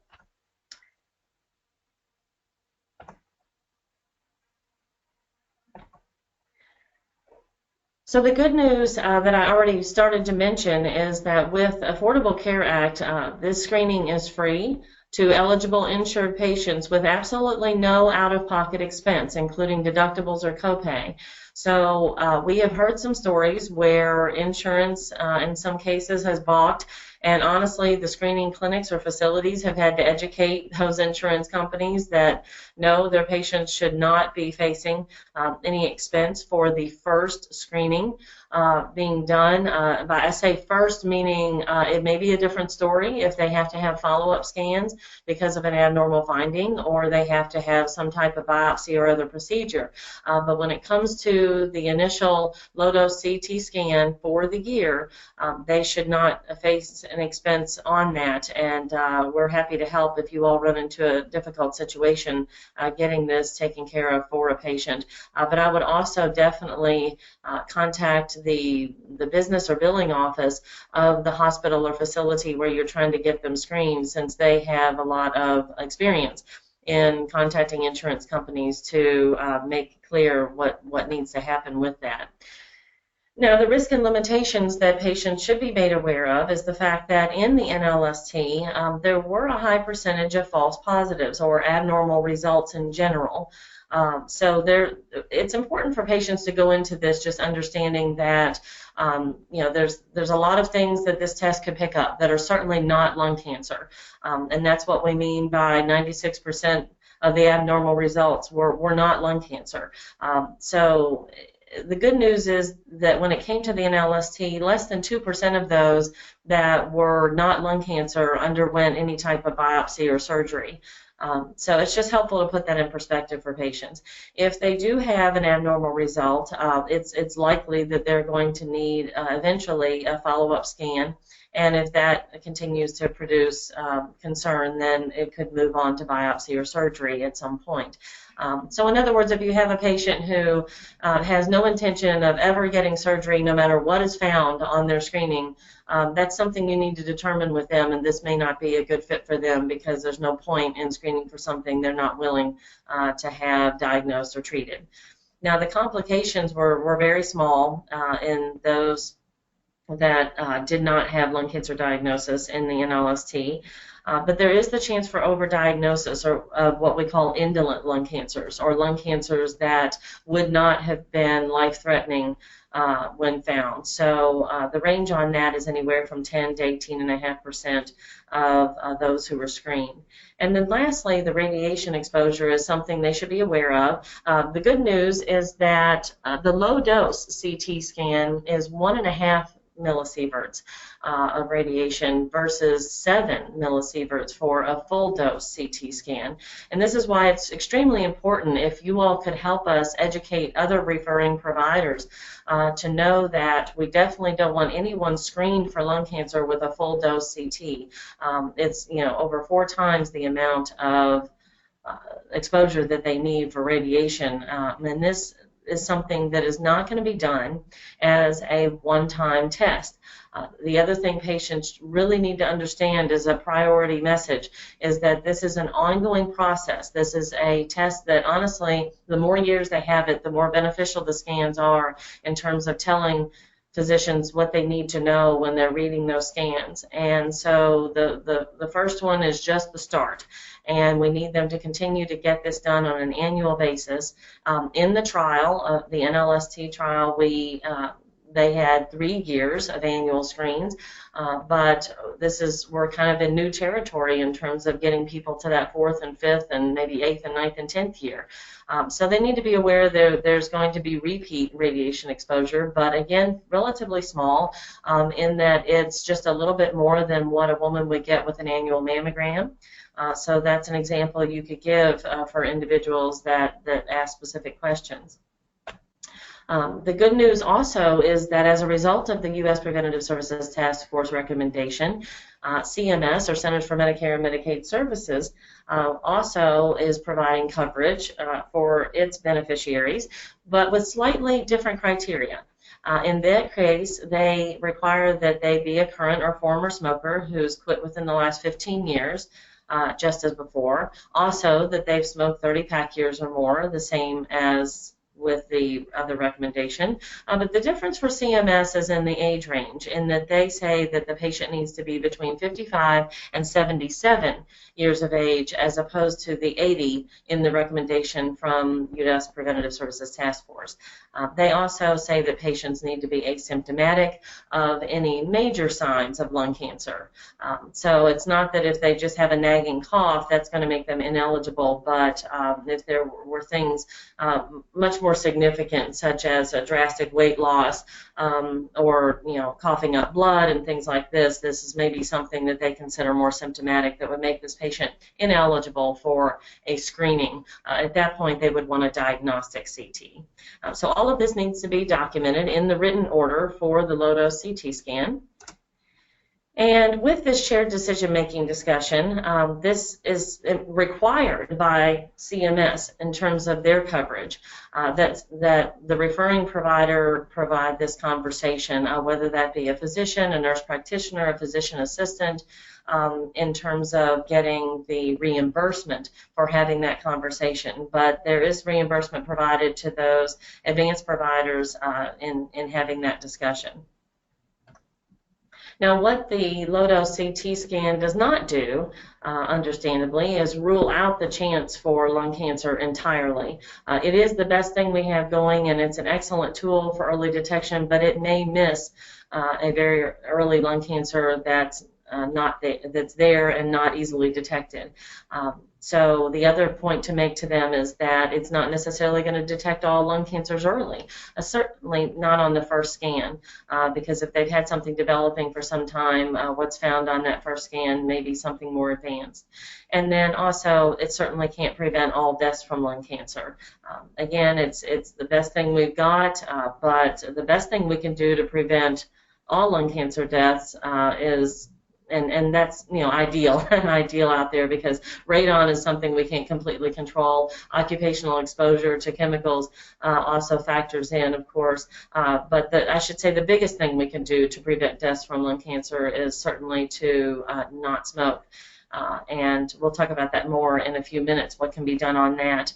So where should people get this screening done? Well, to give you some indication of where you can start in terms of awareness of who is doing this in your community or in the region, you can go to the American College of Radiology website and you can look up all of their accredited lung cancer screening facilities in Kentucky by looking that up by state and then choosing CT and then choosing lung cancer screening, and you'll be able to see all of the facilities that have that accreditation through them at this point. There's a number of facilities that are doing lung cancer screening that do not have that accreditation yet, who are either in the process of it or are not necessarily going to pursue that. So in that case, you would just need to contact your local facilities if they're not listed to see if this is a service they're providing. Another source you can look at is the Lung Cancer Alliance website for determining their centers of excellence, which may be in addition to or instead of what's shown on the ACR website.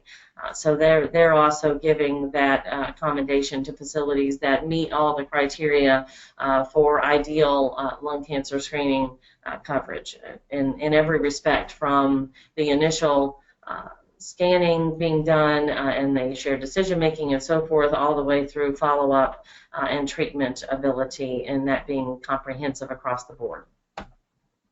Just an indicator of how much screening can accomplish, I just wanted to share with you all a remarkable example of how at Leahy Clinic, the percentages of their lung cancer patients diagnosed by stage before they started low-dose CT screening. And as you'll see, they only had 34% in stage 1, but if you jump over, they had over a third of their patients being diagnosed at advanced stage 4. Which we all know leads to much poorer outcomes. But once they implemented the lung cancer screening, they were able to basically reverse those statistics in the last 4 years and move their patients who were diagnosed in stage 1 and 2 to 79%. Which is amazing, and take those patients who are being diagnosed at stage 4 all the way down from 35 to 9%. So it's particularly compelling to just see in action what can happen if there's an active screening program and the difference it can make over time. Now, what I said a minute ago I would have to mention, and experts bring this up all the time, is the fact that we can screen everybody we want and have everyone follow the screening guideline and still not make nearly the difference in lung cancer prevention and deaths as if we could get people to quit smoking through smoking cessation treatment. And so it's important that these two methodologies be combined for the greatest risk reduction. We can do it far better if we have this combination than if we just have people screened. And it's important now more than ever to get this message to individuals who are currently smoking and who come back with a, quote, normal LDCT result, because we don't want that to ever be interpreted as tacit approval for continuing to smoke or belief that, oh, they don't have to bother quitting just because they got a normal scan. It just could mean that the cancer developing at a cellular level just isn't visible yet and it's right around the corner, and then quitting smoking now could make all the difference. So if you're not already familiar, I highly recommend that you please check out the quick reference version of the Treating Tobacco Use Independence Clinical Practice Guideline. This is pretty much the gold standard of treating tobacco use in any setting by any healthcare provider or professional, and the good news is they've done the hard work for us. They have whittled down decades of research on smoking and tobacco and cessation to what they can recommend that they know works. And not only are these methods effective, but they're the most efficient. In that, the good news is you can be effective in as little as 3 minutes or less in terms of intervening with your patients who smoke or use tobacco. And, you know, the basic premise that's been around for a long time, but that's reiterated in that guideline, is that you ask patients, and ideally you would ask about all tobacco use or any tobacco use in the last 30 days, that you advise them about quitting. That's more important and has to come first prior to any discussion of whether or not they want to quit.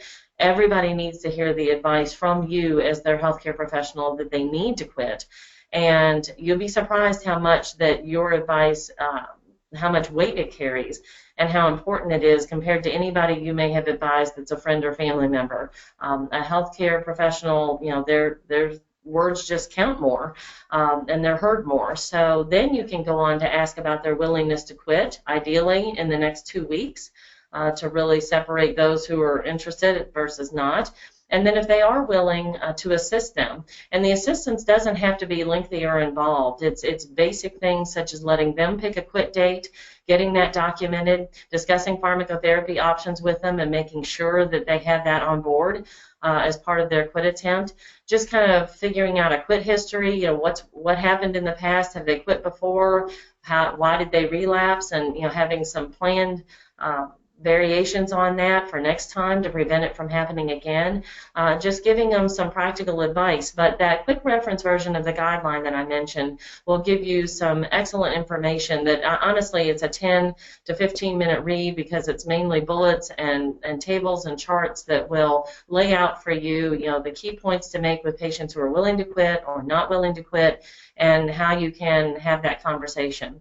But lastly, it's important with the 5th aid to arrange for follow-up. Ideally, if you have that rare patient who is ready and willing to quit, that you would line up a phone call for them, to call them in a week after their quit date to see how they're doing. And a lot of times that can keep people hanging on, or it certainly gives them comfort to know somebody's going to check on them if they're having trouble with their medication or need some other assistance, that somebody's on their side and willing to help out. So please do that if you have that individual. And as far as resources, going back to assisting them, it's important to let patients know what's out there, because unfortunately, you know, you all know as well as anybody about quitnowkentucky.org or 1-800-QUIT-NOW, but so many of the providers that I train are not even familiar with that phone number still after all these years of trying to get the word out.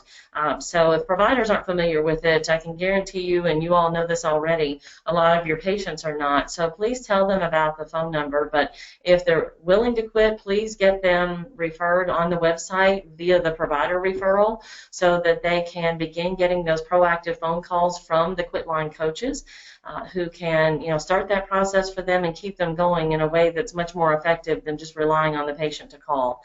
And then there's a resource list that we have put together at Kentucky Cancer Program of the websites and the community classes and that you all are doing, of course, that are included, as well as this number and others that we highly recommend, so patients feel like they have a place to start and aren't overwhelmed by just finding who knows what on the web. So if anybody is interested in that particular handout, we'd be happy to email that to you, and my contact information will be at the end of this presentation to email me to request that. I do want to mention very briefly that while we have 7 FDA-approved medications that have been proven safe and effective for use with cessation, there's a lot of confusion and lack of success on a lot of these. Because whereas bupropion SR, also known as Zyban, and varenicline, also known as Chantix, are pretty straightforward in terms of how they're to be used, when it comes to nicotine replacement therapy, or NRTs, since you don't chew the gum, you don't suck the lozenge, you don't inhale the inhaler, and you don't sniff the nasal spray, it's really no wonder that patients have so much difficulty with success in these products. And so it's really important that you all take a moment to give them verbal instructions on how to use these products. Because when it comes to the gum, the lozenge, and the inhaler, the idea is that it gets absorbed through the buccal mucosa, and that needs to be in a non-acidic, basic environment. So if they can't avoid eating and drinking for 15 minutes prior to use, then at least switch with water. Those kinds of helpful tips will get people further along, because a lot of people will say, oh, I tried that product, but it didn't work. And then if you pursue that and find out how they use the product, oftentimes the problem is that they either didn't use enough of it or they used it incorrectly. So with the gum and lozenge, you're parking it between the cheek and the gum after initial use, and then the inhaler, there needs to be a lot of short, frequent puffs that don't go into the lung like they're used to. And then the nasal spray is a little easier, but coverage for that isn't as good. So there's no one right product for everybody. It just needs to be, figuring out what will work best. And combination therapy should really be considered for your heavy tobacco users, because the level of nicotine they get from any one of these products is much lower than what they get from their cigarettes. So to alleviate withdrawal and make them more comfortable, you may very well want to do a patch with one of the other NRTs, NRTs or do bupropion with one of the NRTs. Bupropion and the patch go well together. The only one you'd use by itself, though, still is the varenicline. So a quick comment on e-cigarettes, just to make sure I finish on time here, is that we're at a place that's better than we were, and that regulation was to begin in August of this year by the FDA, and that's a wonderful thing because it's been long needed with what people call the Wild West of these products. No one's been monitoring what goes in them, how much, and we don't know what the short and long-term health effects of these chemicals that they're finding with lab testing are in them.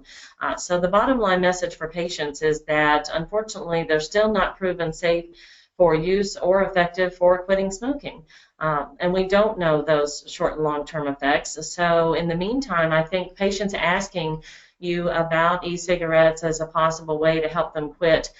This way you can inform them and that maybe one day they will be able to be used in a way that's helpful. I think they have tremendous potential one day for helping people quit with nicotine replacement through inhalation in the lungs, which is something we don't have yet. But for the time being, there's just not awareness of what they're getting or any control over that, because the regulation is going to be a long time getting fully into effect. So please just remind them that there are evidence-based and effective, safe medications that you could offer to them, and keep the conversation hopefully going in that regard.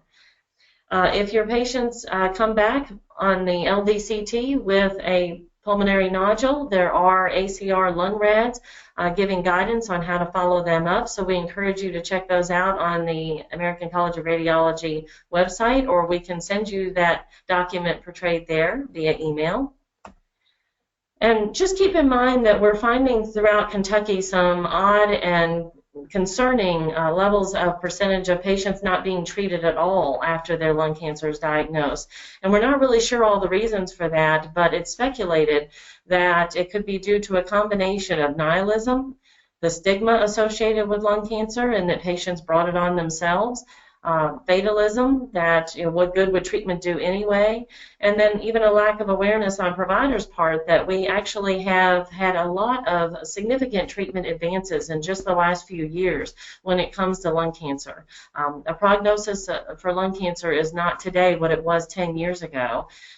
And so those advances have been in everything from minimally invasive surgery, radiation therapy, ENB, or electromagnetic navigation bronchoscopy, chemotherapy drugs that have just become available the last year or two, and targeted therapies such as immunotherapy have the greatest potential for impact and growth. So all of these things are working together to make for a better possibility and an outcome for those patients who are diagnosed. And so we encourage every provider to make sure that patients are given the not only the opportunity but the encouragement to see a cancer specialist and make sure that they know what options they have available to them before making any decisions about treatment. And very quickly, I will mention that unfortunately over the years we've seen pervasive mentality with patients and providers alike that if they're diagnosed with lung cancer and they're currently smoking, why bother?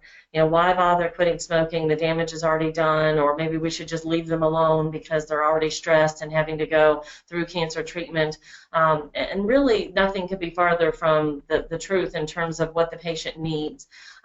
We're not saying it's easy to quit smoking, but it needs to be treated as one of their cancer therapies. It's just as important as any other treatment they'll be receiving for their cancer. And that goes really for all types of cancer. And if they do continue to smoke, they're going to interfere with the benefit of the other treatments they're given. In fact, maybe be sicker and have toxicity as a result. So there's lots of reasons I won't go through now, but keep in mind that the best thing we can do for any patient diagnosed with lung cancer is to press on with doing everything we can to help them quit smoking, because that could be indeed what helps save their life at that point. There is a toolkit that we are now making visits to primary care providers with key information about resources for them as a provider, as well as things to relate to their patients. And this is just a snapshot of that, but I will say that keep in mind that we have posters that are available to be put in exam rooms. One that talks about the benefits of quitting smoking within minutes, hours, days, weeks, and months. And then another one that talks about the screening recommendation and eligibility for lung cancer. So those are posters we can provide to you all if you'd really like to have them for your health departments.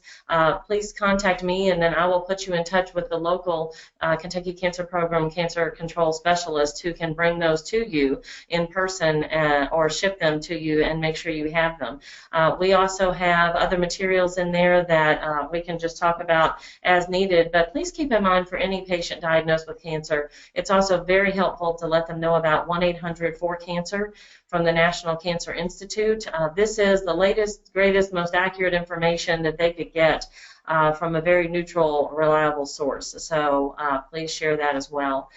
Kentucky Cancer Program has a Pathfinder that is now online, and so we really encourage you to go to that for your patients and either let them know about the website or print out for them the cancer resources available for them in their community, their county. All these resources are listed by county and by region, and they're kept up to date on a constant basis. So please let us know if there's something you'd like to see added to it. But it's pretty comprehensive now, and we encourage you to check it out and also share it with your patients. We know lung cancer patients face a lot of challenges, and so just bottom line, we want to make sure that there's a lot of collaboration between you all and the patients and the specialists you're referring them on to. So I also recommend the Cancer Survivorship Center Education.com electronic learning opportunity with cancer survivorship. It's a great e-learning series that you can get CE credit for. And your role in lung cancer is just please help see these patients through the process. A lot of people tend to fall through the crack, and that's part of the problem on the lack of treatment. Request a copy of those care plans and from the specialist to stay on top of what's happening with them. Reach an agreement if you can on who's going to handle what with their comorbidities, and make sure you continue to see them throughout their cancer treatment and survivorship. This is another great resource as I wrap up that I want to tell you all about for CE credit that we're really proud of. It's a new, innovative, interactive online course that covers a lot more depth than what I was able to get into today.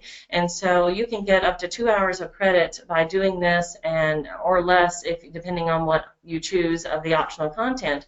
And this is something that is of course free, and you can do in smaller segments or you can do the whole offering.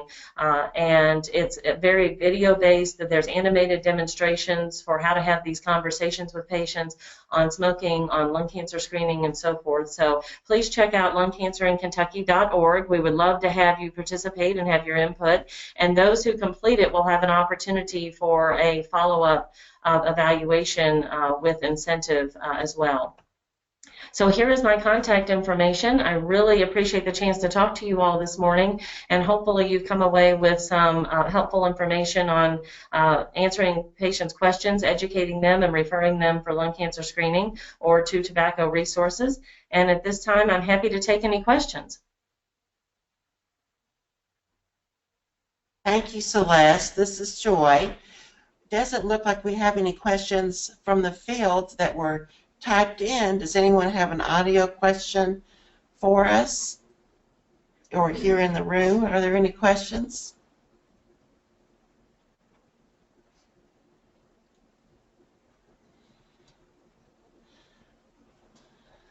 Okay. Celeste, thank you so much for bringing us information, important information about the Kentucky Leads program, as well as the most current information on tobacco cessation and the medication therapy and the resources. I know that even sometimes in the Division of Women's Health we forget about sharing that Pathfinder resource, and I do know that it's comprehensive and very helpful to both healthcare professionals and individuals who may have been diagnosed with cancer. I also want to thank Celeste on a personal level because she served as our first guinea pig for an offsite presenter through the GoTo webinar, and so went off. I think that it went off without a hitch, and if you all want to share any input or feedback as far as the quality and the reception of the, and the ability to see the slides, Celeste's slides, or hearing her, we think it went off without a hitch, but please feel free to let us know. With this first-time trial with broadcasting from U of L, what we'll probably do, they told me yesterday the world was my oyster now with inviting presenters from other sites in Kentucky or neighboring states, or from California for that matter. So that really this format will really open up the opportunity to include other speakers, national speakers, because all they'll have to do is connect through that website GoToWebinar link. So just a brief pitch there for GoToWebinar. Thank you, Celeste, again, and we appreciate you, and I hope to see you soon. Next I'll invite Kathy to come up. Kathy Sanders is the Department for Public Health Adult Virus Hepatitis Prevention Coordinator. And thank you, Kathy, for coming and agreeing to speak to the group today. Always a lot of good questions about hepatitis C, the hepatitis C virus, screening, testing, billing, questions, and even with the HRSAT programs. Now, there's lots of questions about the HCV rapid testing versus the serum testing, and so I invited Kathy to speak with you all to answer some of those questions you all may have.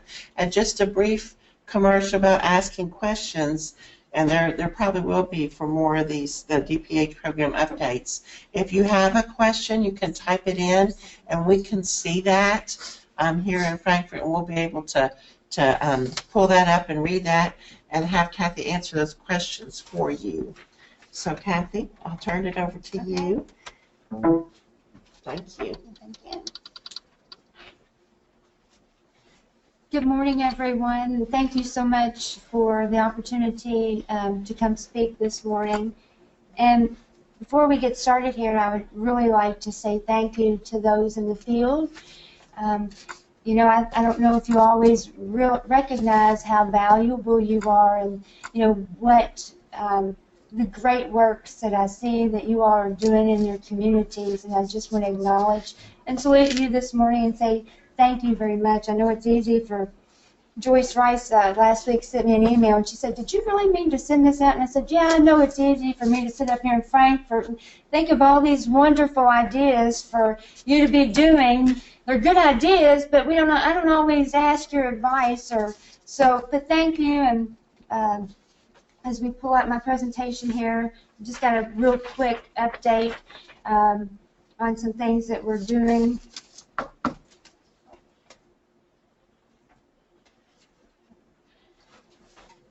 And may I interject, Kathy, just for 1 second? We do have a couple of slides from the DPH program folks today that I'll be sending out later. I think Kathy has one, and the lab they have some slides, and I believe that Melody will have some slides as well. So just to let you know, I'll be sure to get those out to you all after the webinar this afternoon. Okay. All right. Excuse me. That's fine. Once again, my name is Kathy Sanders, and I hope y'all are staying warm because I'm standing up here freezing. It's cold. So I'll try to be really brief here. Joyce said I had about 15 minutes, and so if you have questions or on some things I may not cover, feel free to email me or contact me. But here in Kentucky, as you probably know, we are #1 in the U.S. for our hepatitis C rates and #2 for our hep B rates.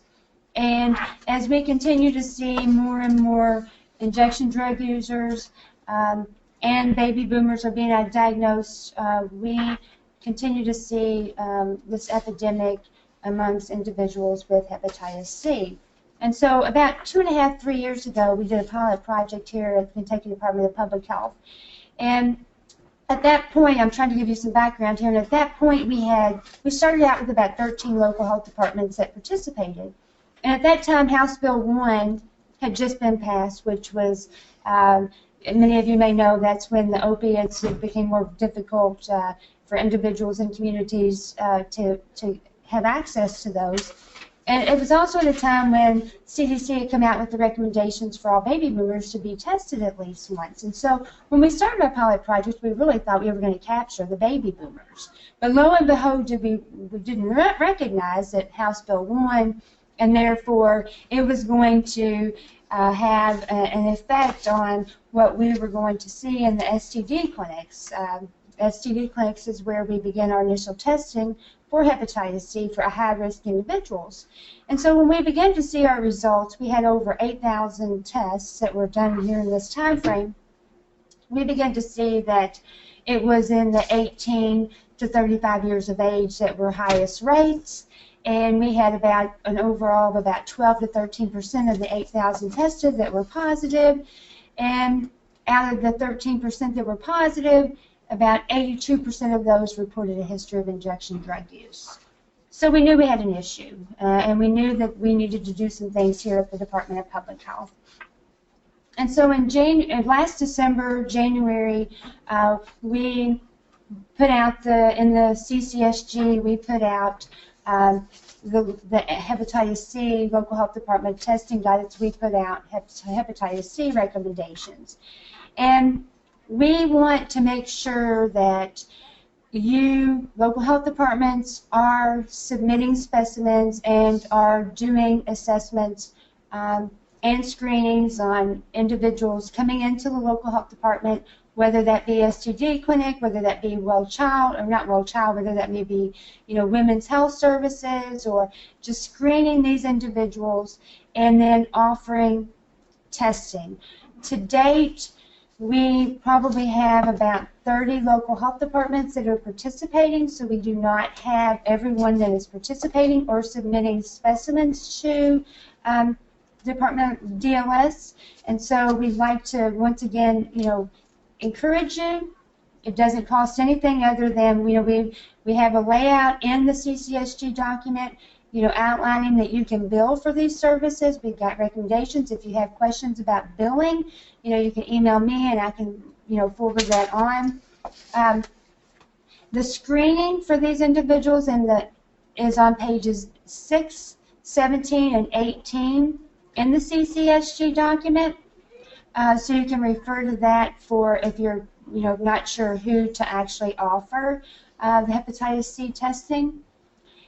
From January to October, we had a total of 2,078 specimens submitted to DLS, and of those we had 8.61% reactive, and about 75% of those, of the 179, were RNA positive.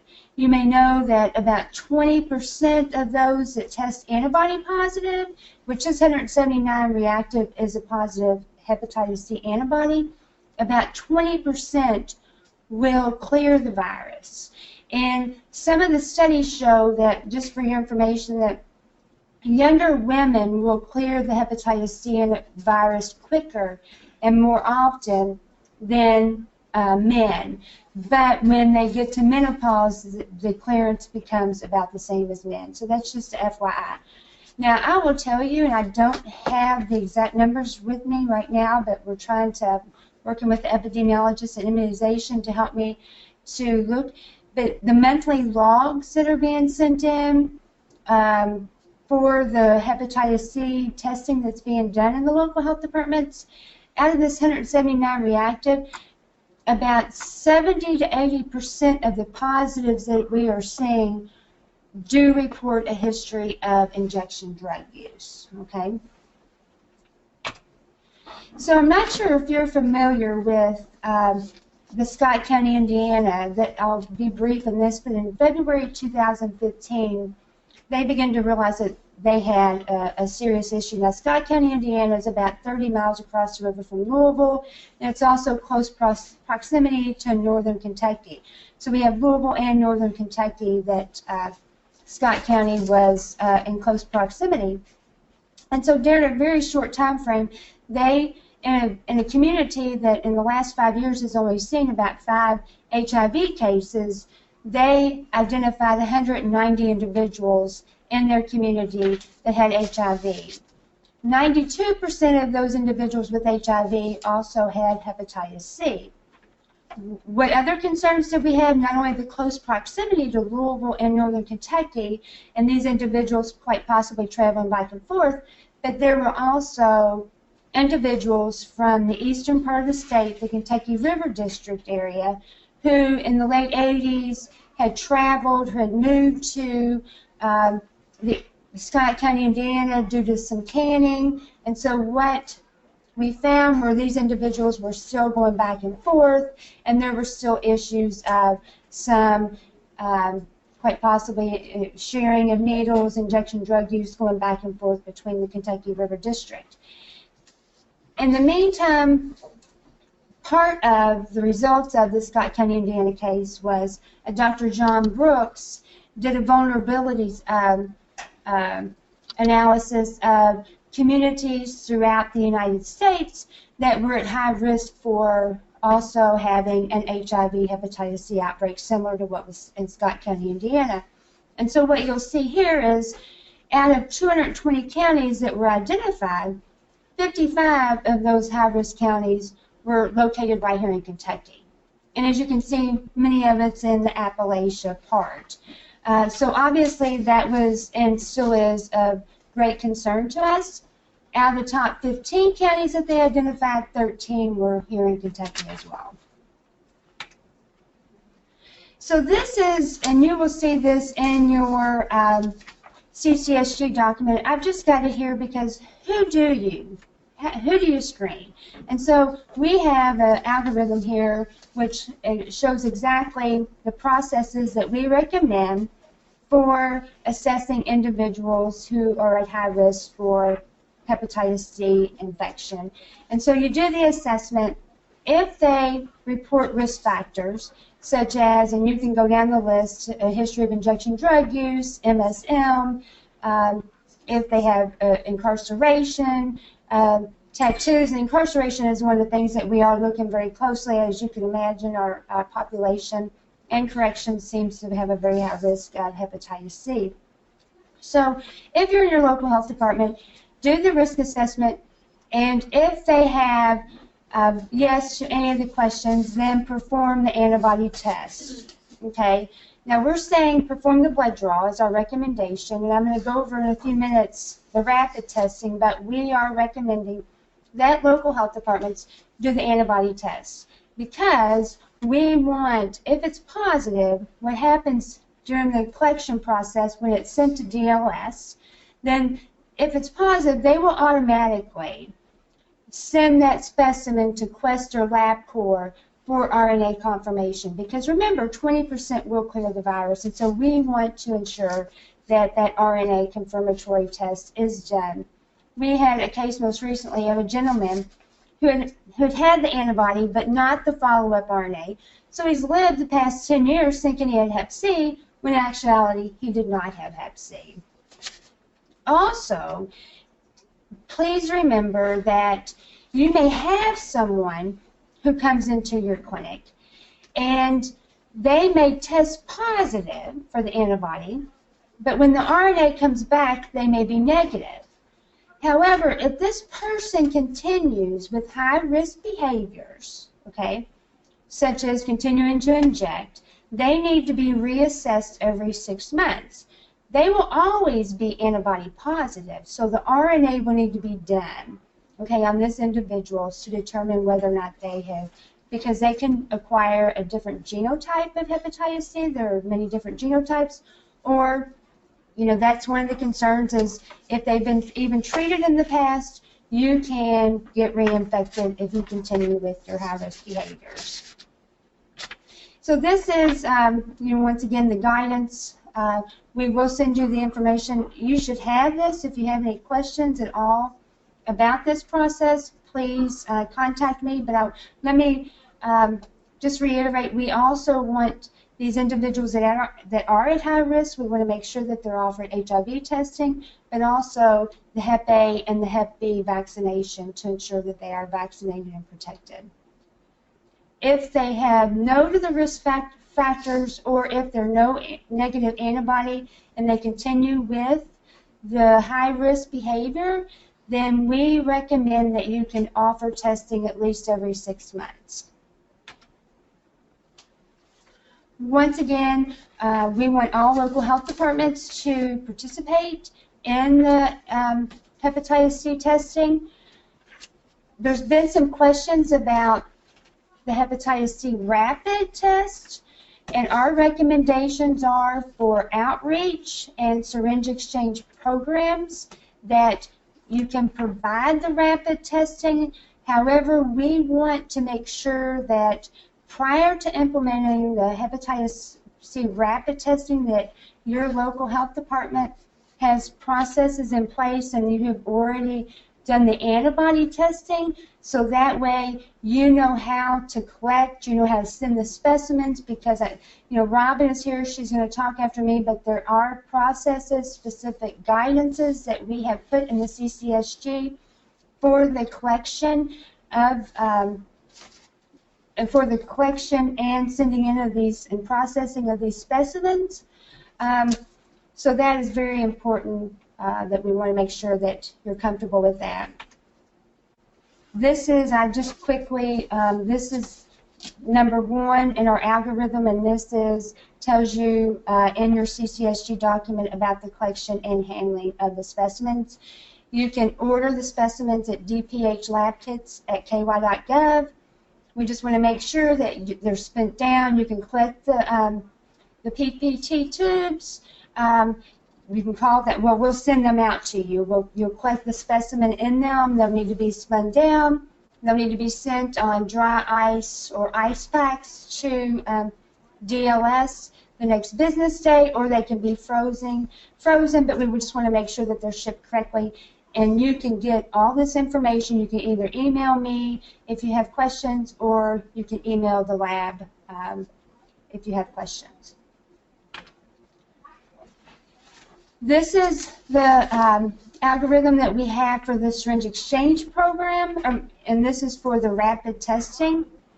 Once again, the rapid test, you've got to make sure that your staff or the individuals that are providing the rapid test are also knowledgeable. There's a class that they can go through to make sure that, first off, that these rapid test kits are stored correctly. That's very important. You got to make sure that within the 20 minutes, within the time frame, that the rapid tests are read. And so there are processes that you need to be aware of. But we prefer the antibody test, but we understand that for outreach and syringe exchange programs that the rapid test is, sometimes a little bit more convenient. But we also want to make sure, if you're doing the rapid testing, that you have the capability to, if there's a positive, to collect the blood specimen that day for the antibody to be sent in to DLS for further confirmatory testing, because we don't want someone coming in thinking that they're positive and them not being positive. We want to ensure that they know their status. You can order the rapid test after you have, the antibody testing in place through Gail Yoakum in the HIV program, and her information is gail.yoakum@ky.gov. Also, make sure that we have right here. This is the hepatitis C testing log that we ask that you send in monthly. You can either fax it or you can email it to me, but this will assist us with our data, looking at how many injection drug users, how many have a history of incarceration. So this log is very important. You also see we have a rapid test area as well as the antibody and then the RNA confirmatory. So if you'll complete that and make sure that you send this in monthly. So I want to talk really quick. How long do I have? Just a couple more minutes. Okay, okay. That'd be fine. So in February of 2015, it became mandatory reporting of all pregnant women with hepatitis C all infants born to mothers with Hep C, and then children aged 5 and under with hepatitis C infection. Kentucky is one of the only states that is looking at this data and has it required. And people are very interested in what our findings are. Keep in mind that we are the only one that it is reportable, but not all pregnant women are being tested. Okay? Only those that are being identified as high risk are being testified, and we know that we are being tested, not testified. And we realize that we're missing a very large percentage of these women. We also are getting reports that many of these women are not even getting prenatal care. And the reports that I'm getting coming across my desk, we have women across the state delivering in gas stations, motels, in the woods. They're delivering with no prenatal care. Okay, I'm getting these reports. And so, that obviously is a concern of ours for the infant and these mothers. I know just last week one of the epidemiologists said many of these women are afraid to come in simply because they're afraid of being tested. We have a report of a woman that delivered in Louisville in the hotel, and she was taken to Norton's and caught injecting in her IV at Norton's and left the baby. And so that's the reason why a lot of these women aren't being tested. They're leaving against AMA, and some of the providers have said, well, first off, these women aren't getting prenatal care, and then second,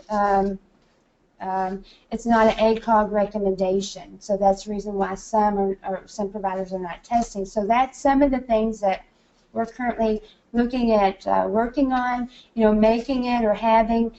We already test for HIV, Hep B. One of our goals could be to add Hep C in that testing so that way we can identify these women, because we understand that right now we're just identifying a tip of the iceberg and how many more young women or young individuals have hepatitis C that we're not identifying. So when you look at what we have reported to date, okay, we have 1,651 pregnant women that have been reported in Kentucky with hepatitis C and 730 infants born to mothers with Hep C to date. Once again, we know that our data and our reporting at this point is very difficult. I'm the only one in the program, and then we have, we have an epidemiologist too in the immunization program that are assisting me with this. So we need your help.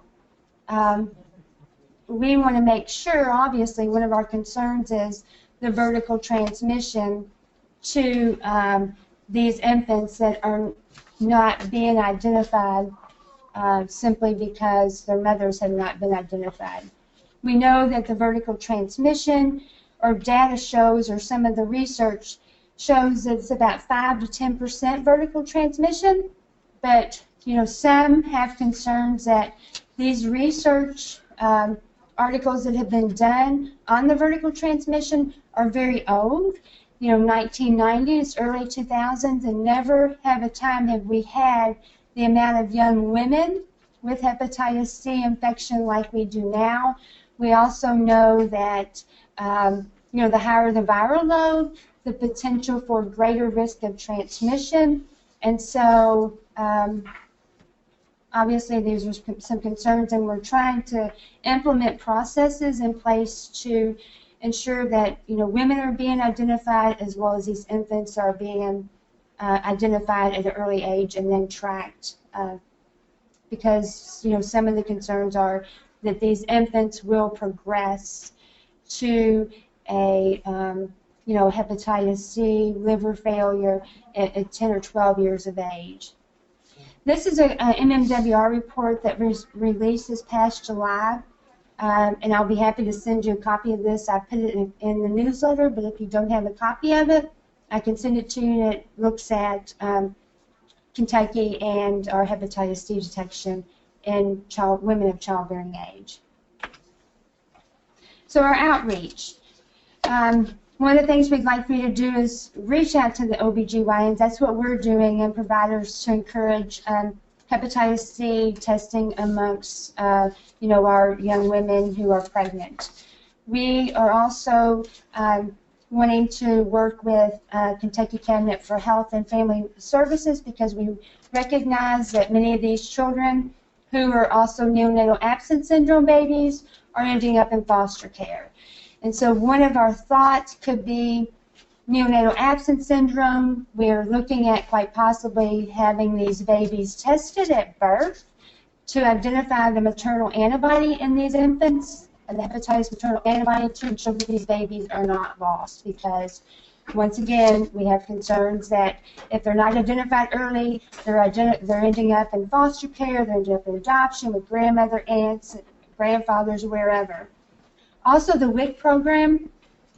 If you're in a WIC program and you have an infant coming in for their 2, 4, 6-month checkup, you could ask, does the mother have a history of hepatitis C infection? That is part of the e-clinical work, so we put this in there, but if you're not, I know that's right now just in some pilot programs, and so that's one of the things that's coming for the WIC program, and that, assess these infants when they come in to see if their mother has a history of hepatitis C, and if she does, refer that infant out for referral. That also WIC and the Well Child, as well as the neonatal absence syndrome programs. One last thing, we just recently updated that EPID 394 form. It was just approved in November, and so that new form will be sent out in December in the newsletter, and we'll also have it available online. One of the things we've done is we've made columns for the infant, for children, and mothers. I know in the past that form was a little confusing, so hopefully this new form will make it easier and we'll be able to get the data that we need. Continue to fax these EPID 394 forms in. We have just created a GenTrack. It's a GenTrack system. Many of you may be familiar with that tracking system. We are entering these reports in that system, and our goal is in the future for local health department regions to be able to enter their perinatal hepatitis C in infants form, this EPID 394 in the GenTrack, so that way you can track your local and regional data as well. Okay, thank you very much. You've got my contact information. And so if you have questions, feel free to ask right now, or you can email me, and I want to wish you all a wonderful Christmas. Thank you, Kathy. Thank you. If just a second. If you all have questions, the way to ask those via GoToWebinar is on the right-hand side of your screen. There's a little icon panel, and then there will be a line that says questions, and all you'll do is click on the plus sign for the questions, and then a drop-down box will appear, and then all you have to do is type in your question right there, and we'll be able to see that. I did receive a question on my cell phone from a local health department who shall remain nameless, who has my cell phone number. They want to know. I hope this is a good question. Yeah, it remain anonymous. It's a good question. How long does it take for a person to clear the hepatitis C virus? To clear it? Mm-hmm. That's a really good question, and I'm not sure if we really have that data. Within several weeks, but that's something that we really don't have that data. Okay. As a matter of fact, let me just give you some quick information. I always have these stories. I'll try to be quick, Joy. Joy's Okay. looking around the room, dear Jesus, what's she going to say? But I just left the plasma centers. Now listen, the plasma centers, the blood centers, and so on Tuesday, I was at the plasma center, and they just had 2 individuals that day who were qualified donors who had given 220 times, and one of them had given over 80 times, and so within a 2-week period of their last donation, they were now PCR positive. And this may be something, I don't know, Robin, if you have that information or not, but so obviously, we know that there's some documentation of people that have donated organs, not they haven't, but their family members have donated organs of someone that had passed away, and the initial testing was negative for hepatitis C, but later on when these individuals that acquired the liver and all these different organs, all of them, developed hepatitis C virus or the infection, and so it's a detection period, and there's some time of maybe a 3-week period, maybe even longer before it's actually even able to be detected. So how long does it take for them to clear? I'm actually thinking a couple months, weeks to a couple months before that they'll clear the virus. Any other questions for Kathy before she leaves? Joy, I have 3. Sure. Okay. Robin Cotton from the lab. Yeah, sure. There are 3 really quick questions. Okay. Number 1, are you still recommending, if they're going to want to do the testing, is there not, or am I wrong, a train module for them to complete? They don't have to complete the train module, but there is some training on, it's not required, but there is some training on train that you can go to that Dr. Hoven last December when we initially were, bringing out this program. It's on the train, and so it's not mandatory, but certainly it's something recommended. Yes, that's correct. And number 2, that form, that log I saw, is that reportable form, is that only just if they're positive, or are you tracking the negatives also? We are tracking positive and negatives on the log. That's the question. So the log that was pulled up earlier, we want all the tests that are done, and then are they reactive or non-reactive? We want those reported because we are tracking that information. Okay. And I went blank. If I think of the third one, I'll yell at it. Okay. I was trying to get it. All right. Once again, there's so many things in hepatitis C that we really may not understand, and so new research is being done every day, daily, as we look at, what's actually going on and, ways that we can prevent the spread. Yes. The other one was just a comment about, I'm not sure these people that are delivering, in various places, maybe you want to look at also, and I don't know where they're frequently. I don't know if that is with food stamps or any other resources you think they might be able, they're partaking in. That might be another avenue too to get some information out. I'm not sure what all of those are. Well, one good area it would be the syringe exchange program. Could they hear Robin's question? Do you think? Okay, good.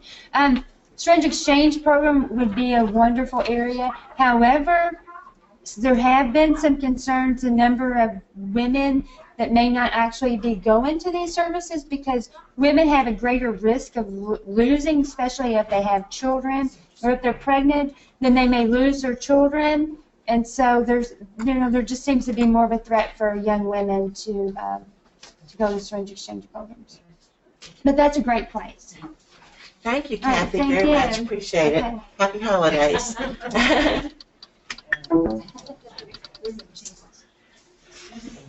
Next, I'll invite Robin Cotton and Leanne Bates to come up. Leanne, who's going to go first today? Are you going to go? They've got a tag team.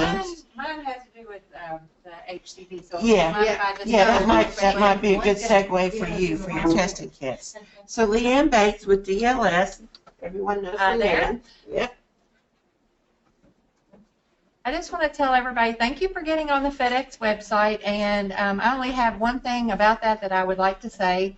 If you order on DPH lab kits and you put HCV labels, we are no longer sending out any labels. You do have to get on FedEx.com and print your own FedEx labels.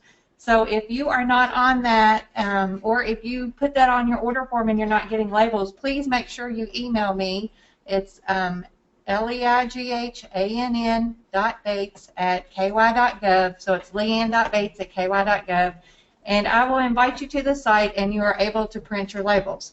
Now, the only other thing I do want to say about that, we are able to pay for your HCVs to be sent to us, and we have allowed you all to put other samples in those boxes. I review the bills every month, and if you're sending multiple boxes from your health departments on a single day, you may be getting calls from me because We know that you can put a few samples in one box, but if you're sending multiple boxes, that means you're probably sending all your samples and maybe some that are not approved to be sent on our postage. So just be kind of aware that we are using grant money for that, and we want to provide that to everybody for a long amount of time. So, you know, please be courteous and conscious of that. Thank you, Leanne. All right. I have to adjust the camera down. That's okay. No, you're fine. You're fine. Hello, I think most people know me. I'm Robin Cotton with the Division of Laboratory Services. And actually, our PowerPoint and my presentation today is very brief. So where do I go to click it on? Well, we're going to quickly just go over a few points. And as you can see, these are the points. We're going to talk real briefly about that transition to the Alere Clearview HIV.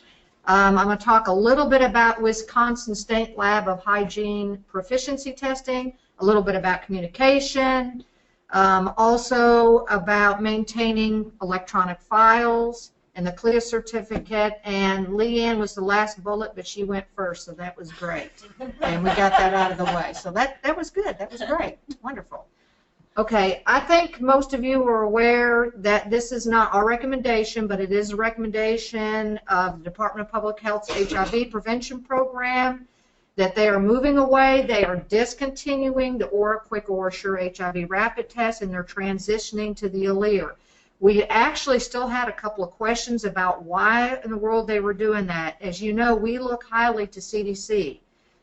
They do a lot of research. There are healthcare providers, and they are forefront in the United States, especially with recommendations.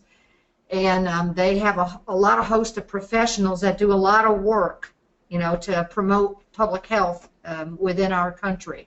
So the CDC has recommended that a blood specimen, they have made that recommendation. So, why is that such? Well, when they did the research, they found out it was actually a better test. It's more sensitive. It has twice the shelf life, which is great. And the control kits in there last up to 2 years rather than 8 weeks once open, and obviously less expensive, and that's great for everyone's budget. So when they were looking about all of that, that's one of the reasons why they went to that, and especially since it's more sensitive. So they want a better test. We're always looking for ways to promote better public health and identification of different diseases and conditions. I'm not sure if everyone knows this, but I think the HIV program has got this out has promoted this, that really what you need to do is to go on a train and to take this course. It's well worth it. It's highly recommended, and I believe it is mandatory for you to do that. But that's through the HIV program, because they want to make sure, that you're very well equipped before you just dive into testing, and it'll give you a good background, good knowledge, and good expertise.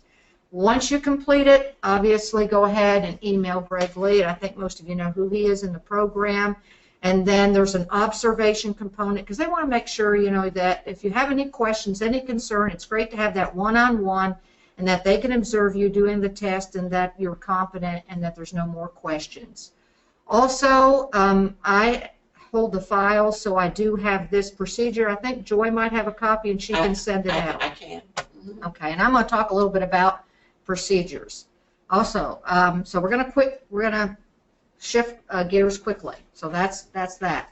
Okay, now what happens that if I am one of the sites that I have done OraQuick, and now I am changing to Clearview, and I have signed up to do the proficiency. We've had a lot of confusion about this. Okay, so let me go back and clarify. When the OraQuick came out, there, I think, was some misinterpretation on interpreting the results. So the director that we had of the laboratory services at that time had recommended, and for better competency and performance, to prove that you're actually performing the test correctly, you're interpreting it correctly and appropriately, and a way to assure that is to go ahead and do a standard proficiency. Most of you all know, if you're on a WAVE certificate and you have point-of-care testing, that you don't have to do a standard proficiency, basically. but this was highly recommended. So there was about 13 sites out there that decided, yes, this is great, yes, we're going to do that, and they participate in the Wisconsin survey. Okay, because we're moving away from that, and everyone is on their own CLIA certificate, at one time the new direction of our new directors was that they said that now that you're on your own certificate, that they would like for the health departments to go ahead, if they want to continue that, to pay for that. Okay, that was the original that we had sent out.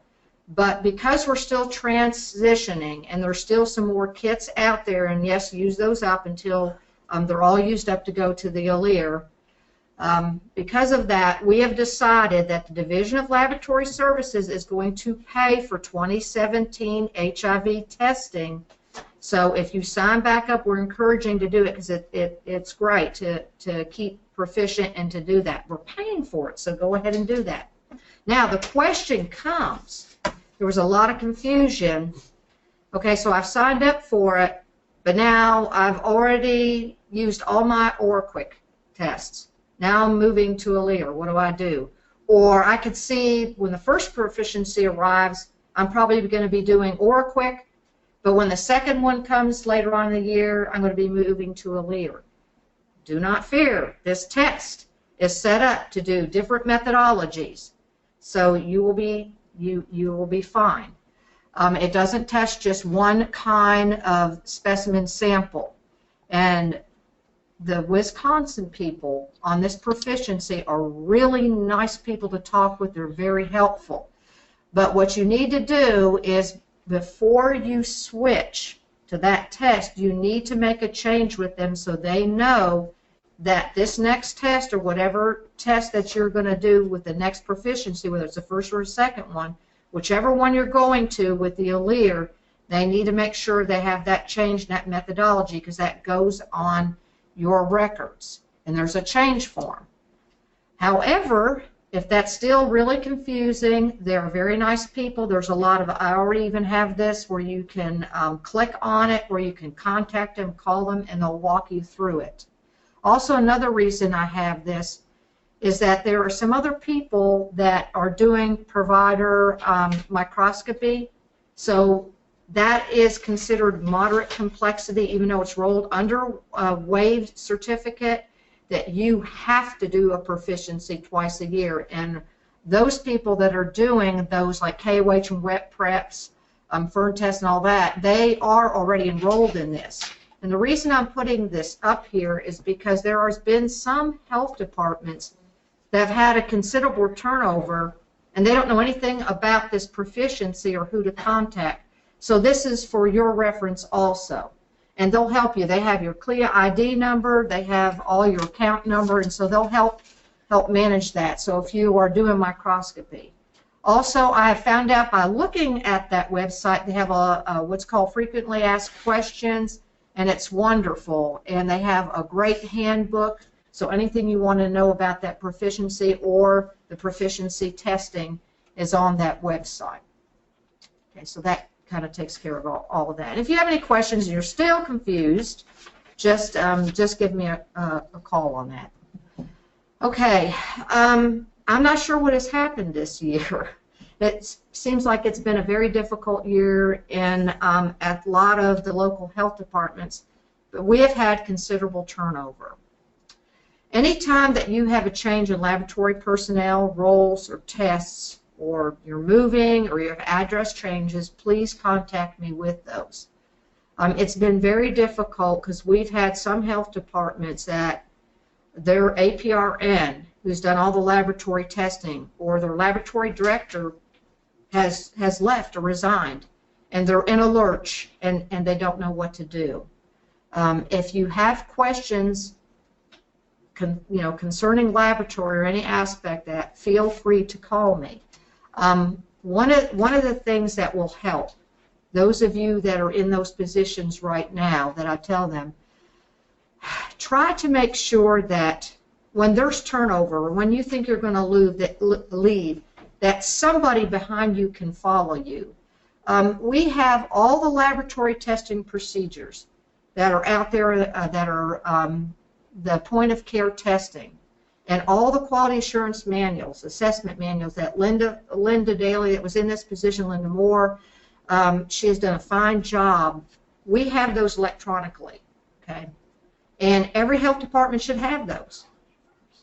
So what happens is that if for some reason someone needs those that's coming behind them, they don't know where they're at. But if you need to make updates or do a sign page, no one knows where to get them and how to get them. So make sure that they're readily accessible and someone knows where they're at. And that helps the next person coming in that role so that they know, what's going on, and that's just helpful for them. I'm trying to put some, I think they call them zips together, so that I can put all these procedures together in a quality assessment manual so that if you don't have them electronically, that I can easily send them to you. Problem is, like with glucose, there's about 6, 7, 8 different point-of-care testings out there, so you might have to go through the files to pick out which one you're doing. Also, with all those changes, another difficult thing that has happened is that we have had nurses and people at the different health departments that once the APRN walks out or resigns or laboratory director leaves, they don't know much about the CLIA certificate. They don't know what the qualifications are of the lab director or what they have to do, and it's very difficult. I have at least a handful that are in that position right now that are in a lurch. One of the things of those of you that are in the health department right now, make sure that everybody knows where your CLIA certificate is, when it expires, where are the files on it, because a lot of them have never filled out an application. So now I have somebody that has to fill out an application that has never gone through the process, doesn't know much about it, but because the lab director has left or the APRN has left, I don't know anything about this application. That gives them a record of the personnel, the tests, the lab director, and everything about that laboratory. And it just gives a lot of continuity. I do have a little blurb now that because I've had so many requests that I've sent out. Because when you have major changes, like a lab director, or major changes as in who's going to perform those tests, you have to fill out that CMS 116.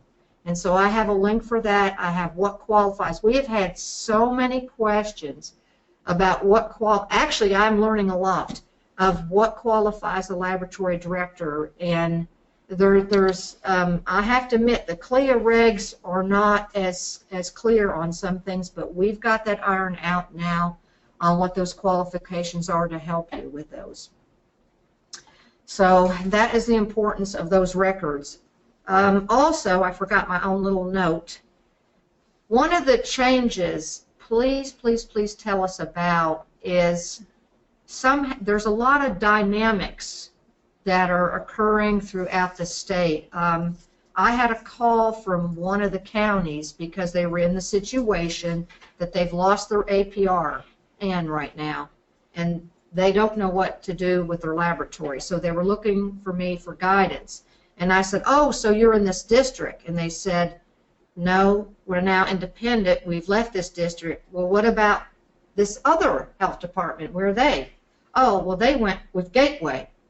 So when those things occur, kind of let us know also. And I don't know if we have a new map with all those changes or not. So that would be helpful. I'll get that for you. Yeah, that would be helpful to me also. And I know that you can share some resources, but there's a point of sharing, and it becomes very muddled.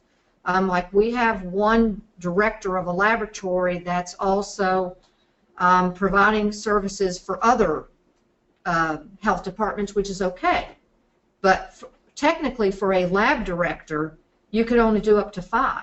So that was one of the things that I said to this. I said, okay, you've told me that they're also the director of other health departments. How many? So there's a couple little sticky things we got to kind of iron out about that, and I know it's very difficult.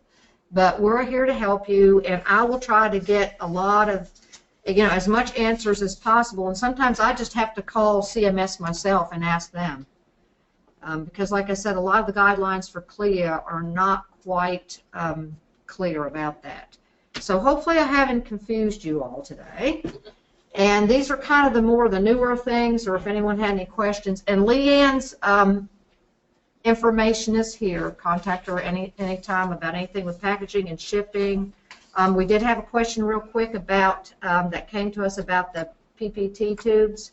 Someone thought that they had, when they spun them down, that they actually had to open them up and separate the serum.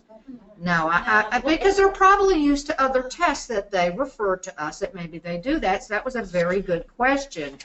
And so that's the beauty of these tubes. You don't have to expose yourself. That's wonderful about that. Yeah. So there's no question of the sharing stupid. Yeah. Are there any questions from the field for Robin or Leanne for our DLS partners? If you haven't gone out to the DLS website page, it's a great resource. Yeah, it's a really good resource. And of course, Robin and Leanne are great resources as well. Yeah. Any questions from the field? No? Okay, for here in the room? Okay. Thank you so much, Robin. All right. And I'll send your PowerPoint out after that. And if you want to send that clear view procedure there. Okay, I'll do that. One other quick thing. Are we still live? Yeah. Oh, good. Since I don't receive the kits directly, every time that you get a kit in, a new lot number, a new supply, kind of look at that version number on those set of instructions, because every now and then they get updated. And what's really, really, really important is if it's a new version, look to see if there's any major changes, because if there are, like they're telling you to do 3 drops now instead of 2, that's a major change that we need to know about. And I will go to the master copy of that electronically, and I will make that change and make everybody aware. All right. Thank you, Robin. We do have one question. I've asked Leanne to come back up. This is a question for her. I know that's a Leanne question. Thank you, Robin. Lisa, heck, thank you. I love you. You plan a date and I'll come see you, because we are going out. Don't everybody get excited, but we are going to try to come out to a few sites, not everybody, but we are going to try to have a few packaging and shipping trainings. Lisa, the train module is still out there that you can do that was from CDC Train that I actually feel is a pretty good module, and it covers a lot of regulations that people kind of get hand-fed, and now they're kind of having to dig into them and make sure they know why they're doing what they're doing. But if you will contact me, we'll schedule you something.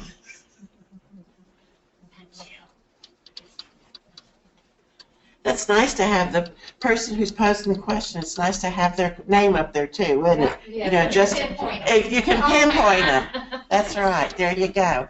Thank you, ladies from DLS. Okay, and don't forget Kathy. to put us on that newsletter. We never get it. Okay. All right. I'll let you be on it. Okay. We'll do. So we're going to wrap up here with some DPH updates in no particular order. I'd like Melody Stafford to come on up, and I've asked the ladies to keep it under 5 minutes. So these are going to be in rapid succession.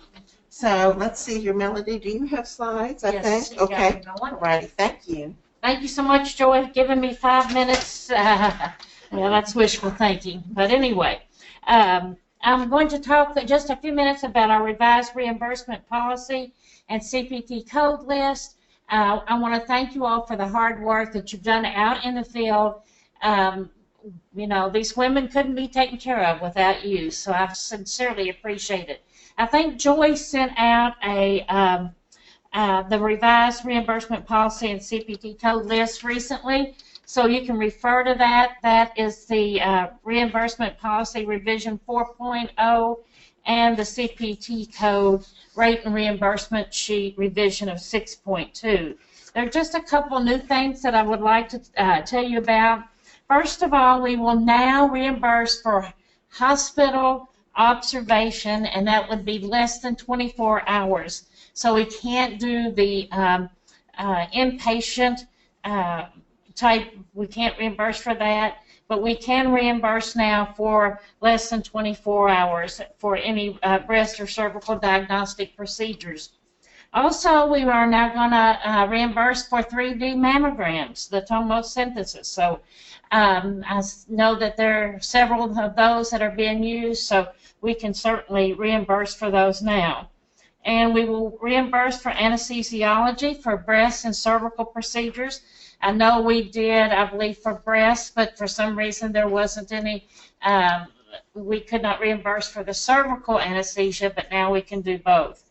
And if you have a patient out there that is just been diagnosed with cancer, they didn't come through the local health department, call us. If they need help, call us, and hopefully we can help get them help. I'm sorry, you can scroll it. Or am I supposed to scroll it? You're supposed to do that. Okay, hang on a minute. Here, let me help you.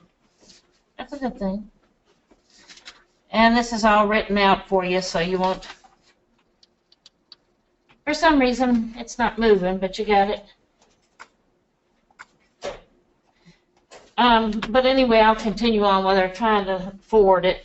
And it's just has listed what I'm talking. There you go. There's one.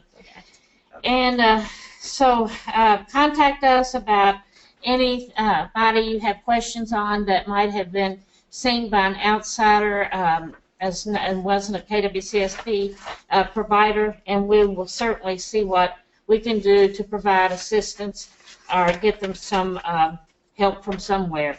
And then the next one is, that's it. This just gives you the CPT code rate that we have for those new codes that we're going to be reimbursing for. If you look for the hospital observation, and this is something that used to be it's 800, and the anesthesiologist or the anesthesia reimbursement rate at $21.58 per unit, and then there's the amount for the tomosynthesis. So those are the few things that we had. We like it when we can give you all more money. So if you have any questions, you can call any of us at the KWCSP, and we will be glad to answer any questions that you might have. And that's pretty good for me to get it under 5 minutes, and Merry Christmas. Thanks, Melody. Next, I'll invite Troy Cunningham to come up. Troy is our nurse consultant with the immunization program. She's our influenza coordinator, and she's going to give us the latest and greatest about the flu activity across our state. Gosh, she's got a couple of slides here, I do believe. No, I don't. Oh, you don't? Oh, you don't? No Okay. slide. Okay. That slide looking, it didn't work. Yeah. Okay. That is fine. Okay. Well, our local influenza activity for the week ending December 10th is going to be local. So far in the state, we've had 42 PCR confirmed cases. We know there's a lot more out there, but it's just not getting PCR confirmation. There has been one long-term care facility outbreak and 0 deaths reported so far. Nationally, the influenza rate is below the threshold, so it's still running slow. There have been no pediatric deaths reported nationwide at this point, which is great. We hope it stays that way. We are seeing a predominance of H3N2, and it's in the 65 and older category. The immunization rates in long-term care facilities are really low. And we're seeing locally and in this outbreak, the patients are being immunized at about 85%, but the healthcare personnel and the ancillary personnel in the long-term care facilities are very low. In fact, the nurses' aides are the lowest immunization rate for influenza at about 46%.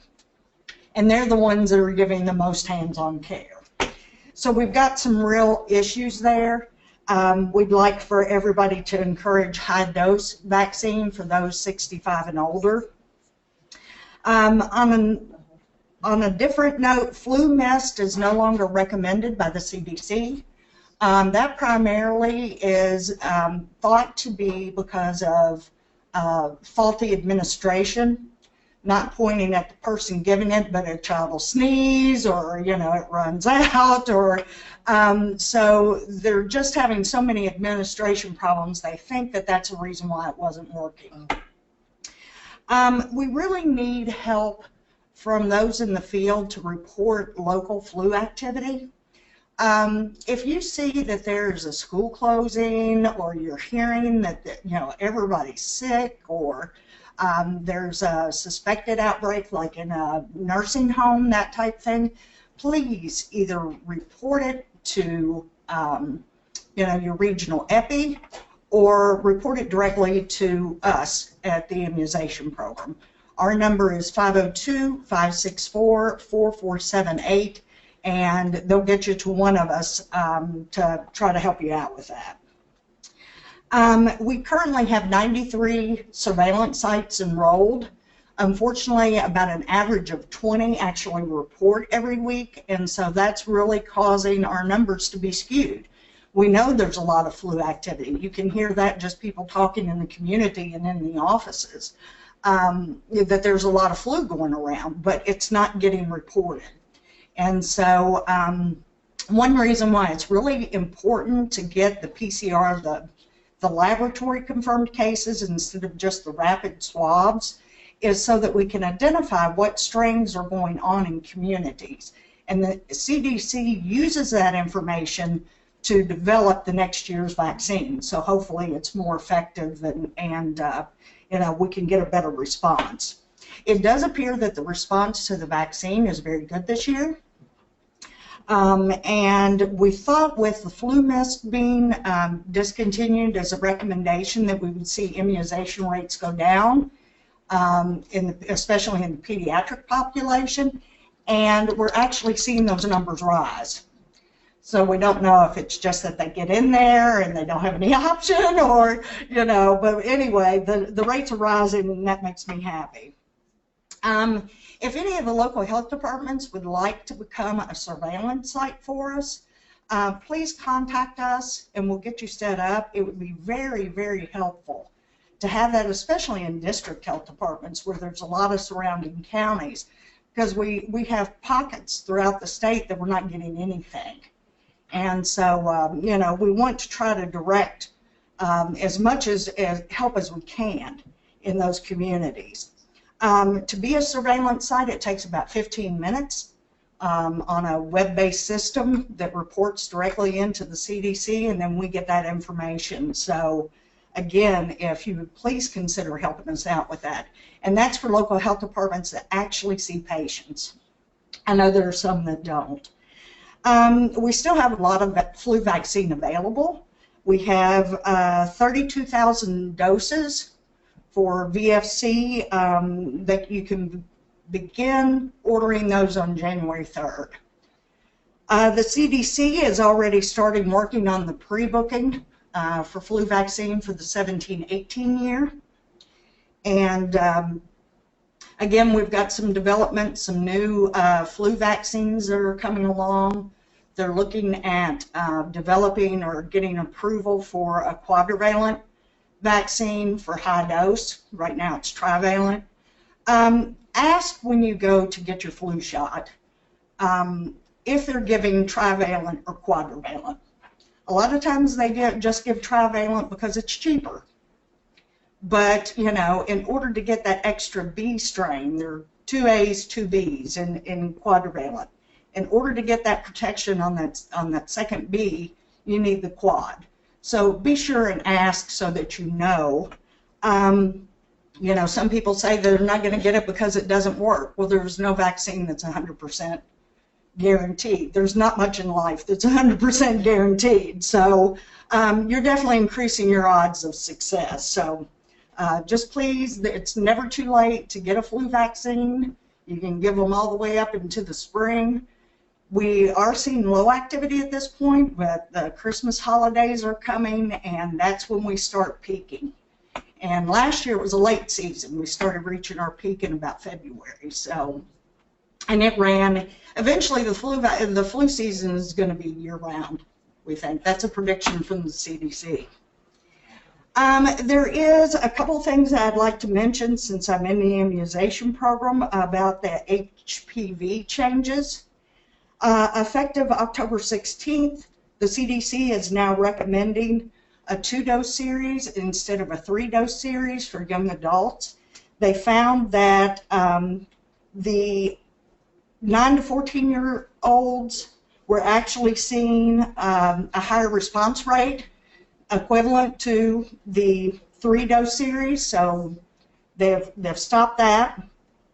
The second dose, if you're starting before 15, it needs to be 6 to 12 months after the first.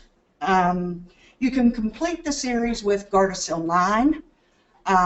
That is actually the CDC recommendation, but if you've used the 4, you can go ahead and use a combination of that, and that's safe. Private providers can go ahead and start using that 2-dose series now. However, local health departments must wait until the MMWR is released and the CCSG is in place before they can start using that, unless their medical director writes a policy for your facility. And that's pretty much all I have. Let's see if you got any questions. Okay. So does anyone have any questions for Troy? And I noticed that Tori sent out, Troy and Tori. Tori sent out the influenza update for just this morning, yes. So I'll be sure to send that out. Okay. Basically, a summary of what you said. So, any questions? Okay. Thank you so much, Troy. Right. Next, I'll ask Rita Jones with the diabetes program, DPH diabetes program, to come up. And then Benita Decker, family planning program coordinator, she'll come after Rita. So, Rita, thank you for coming up today. Rita's a nurse consultant with the diabetes program, and she just has a couple of updates she'd like to share with us. Thank you. And I don't need that pulled up right yet. Okay. I'm just kidding. That's it. Okay.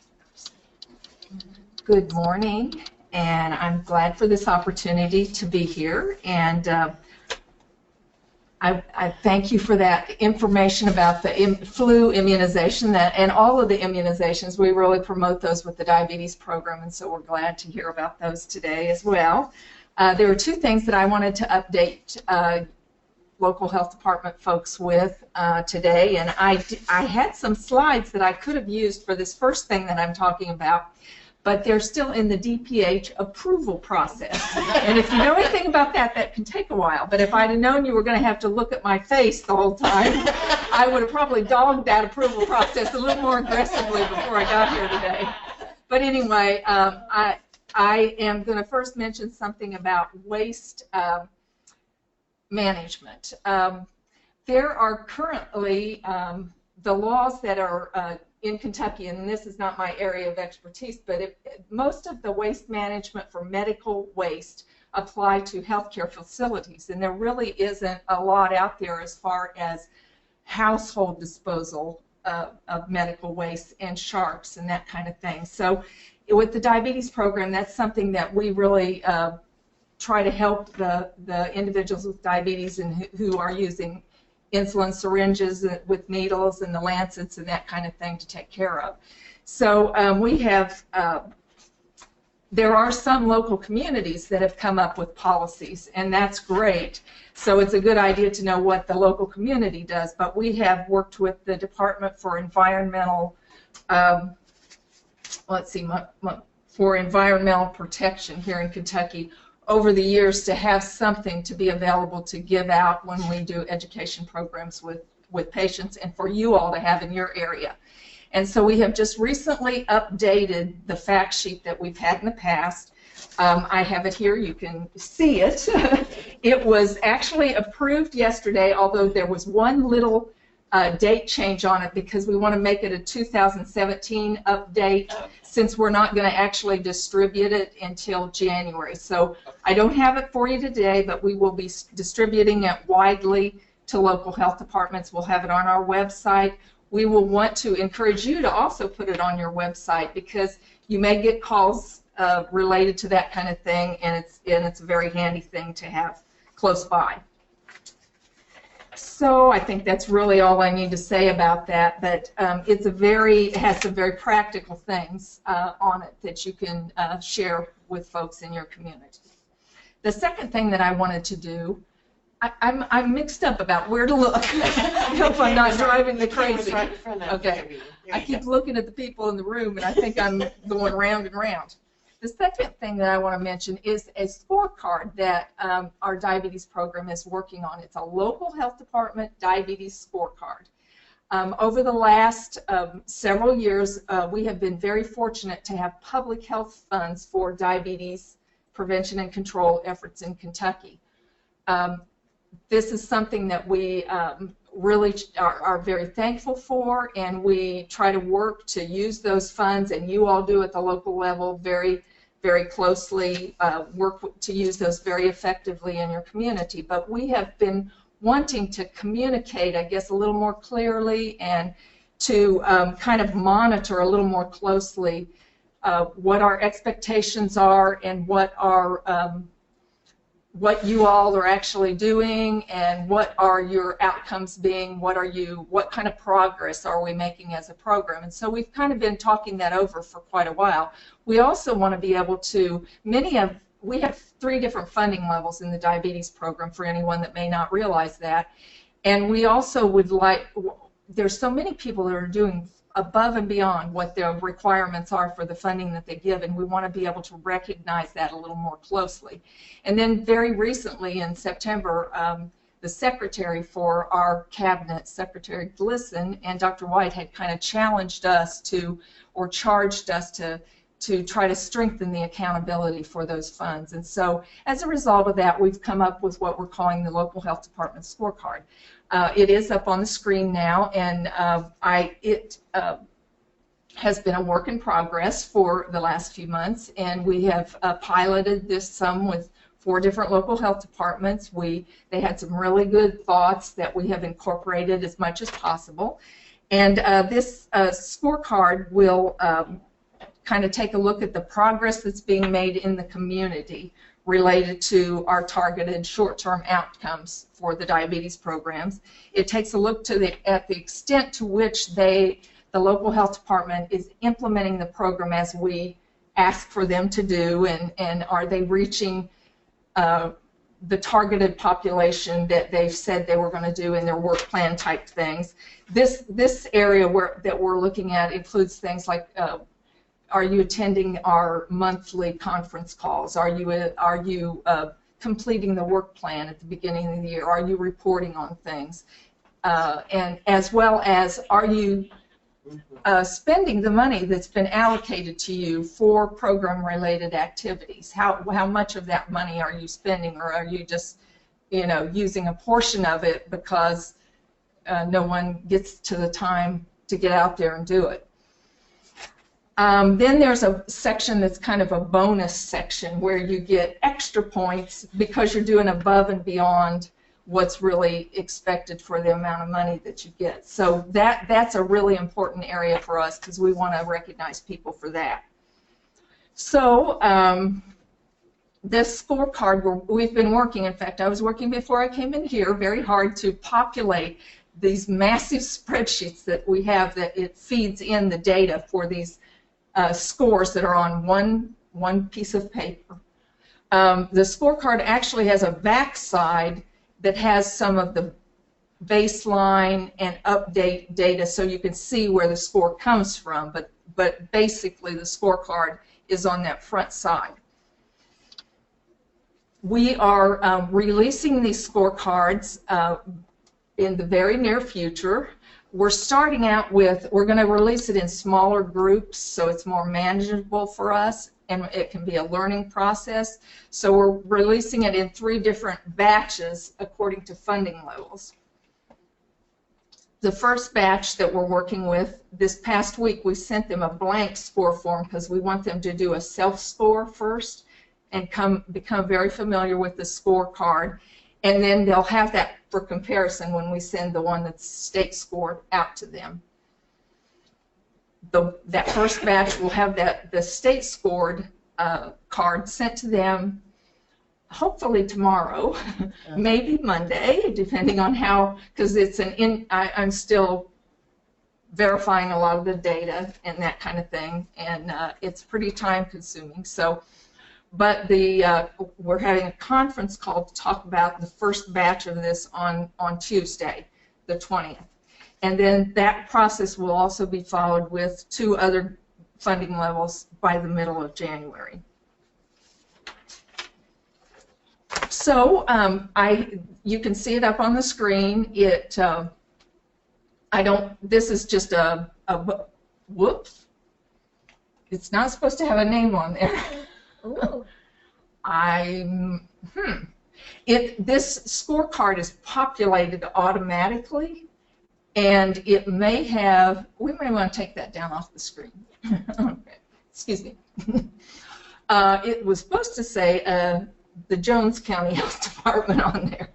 And it's populated, and it's hard to turn that stuff off. And we have had a lot of trouble with, it's very complex, and so it does funky things sometimes. So anyway, there is a color coding, so you can very quickly glance at it and see how you're measuring up. So anyway, that's going to be coming out, and we hope it's going to be something that will help us to know better how to help you to know where there are areas to improve, and we'll also see that, hey, we're doing all the right things and we're doing a great job with it. Thank you, Rita. Thank you. When the HRSEPs, or the Needle Exchange Programs, first were implemented, we received several calls from local health departments, from community citizens who had brought their insulin syringes to the needle exchange programs. And so we wanted to be able to provide a guidance, up-to-date guidance for those individuals where they could dispose of their lancets and their syringes. So thank you, Rita, and the diabetes program for working on that guidance. And then it's my understanding that the diabetes scorecard will be presented at the CADA meeting on Tuesday as well to the local health department directors. So thank you for that update. Next, Benita Decker. I invite Benita to come up. Benita is the Adolescent Health and Family Planning Director. So she has a few updates, and then we'll wrap it up. And I apologize for going over today. 5 minutes, Benita. I'll be less. I'm going to be quick and easy. I know you can't believe that with family planning, but that is my goal. First of all, I just want to give you a quick update about our conversion for STD patients as a family planning program patient. I want to thank you all because you've been very patient and very good about this. I'm hoping we're going to reap some really good results, which we'll probably find out about in the next month or so. Just a couple of things, though, that the more we did, the more little pieces of it we had to kind of tweak. So one thing I've learned is that the office visit, because you're assessing for income, the office visit is causing their copay to be really high. So you need to override that charge too, along with your procedure charges to $5. Many of you have already done that, but if you're having some issues with your patient still having a huge copay compared to just the $5 per procedure, override that office visit also to $5. And then also the injection code. Currently, we do not cover the injection code with the Family Planning CPT approved code list, but we're working on that. My understanding is that you're currently checking off on the PEF the 96372, which is like a prophylactic therapeutic injection code. We've been asked to find codes that are specific to Rocephin and Bistillin and add them to our list.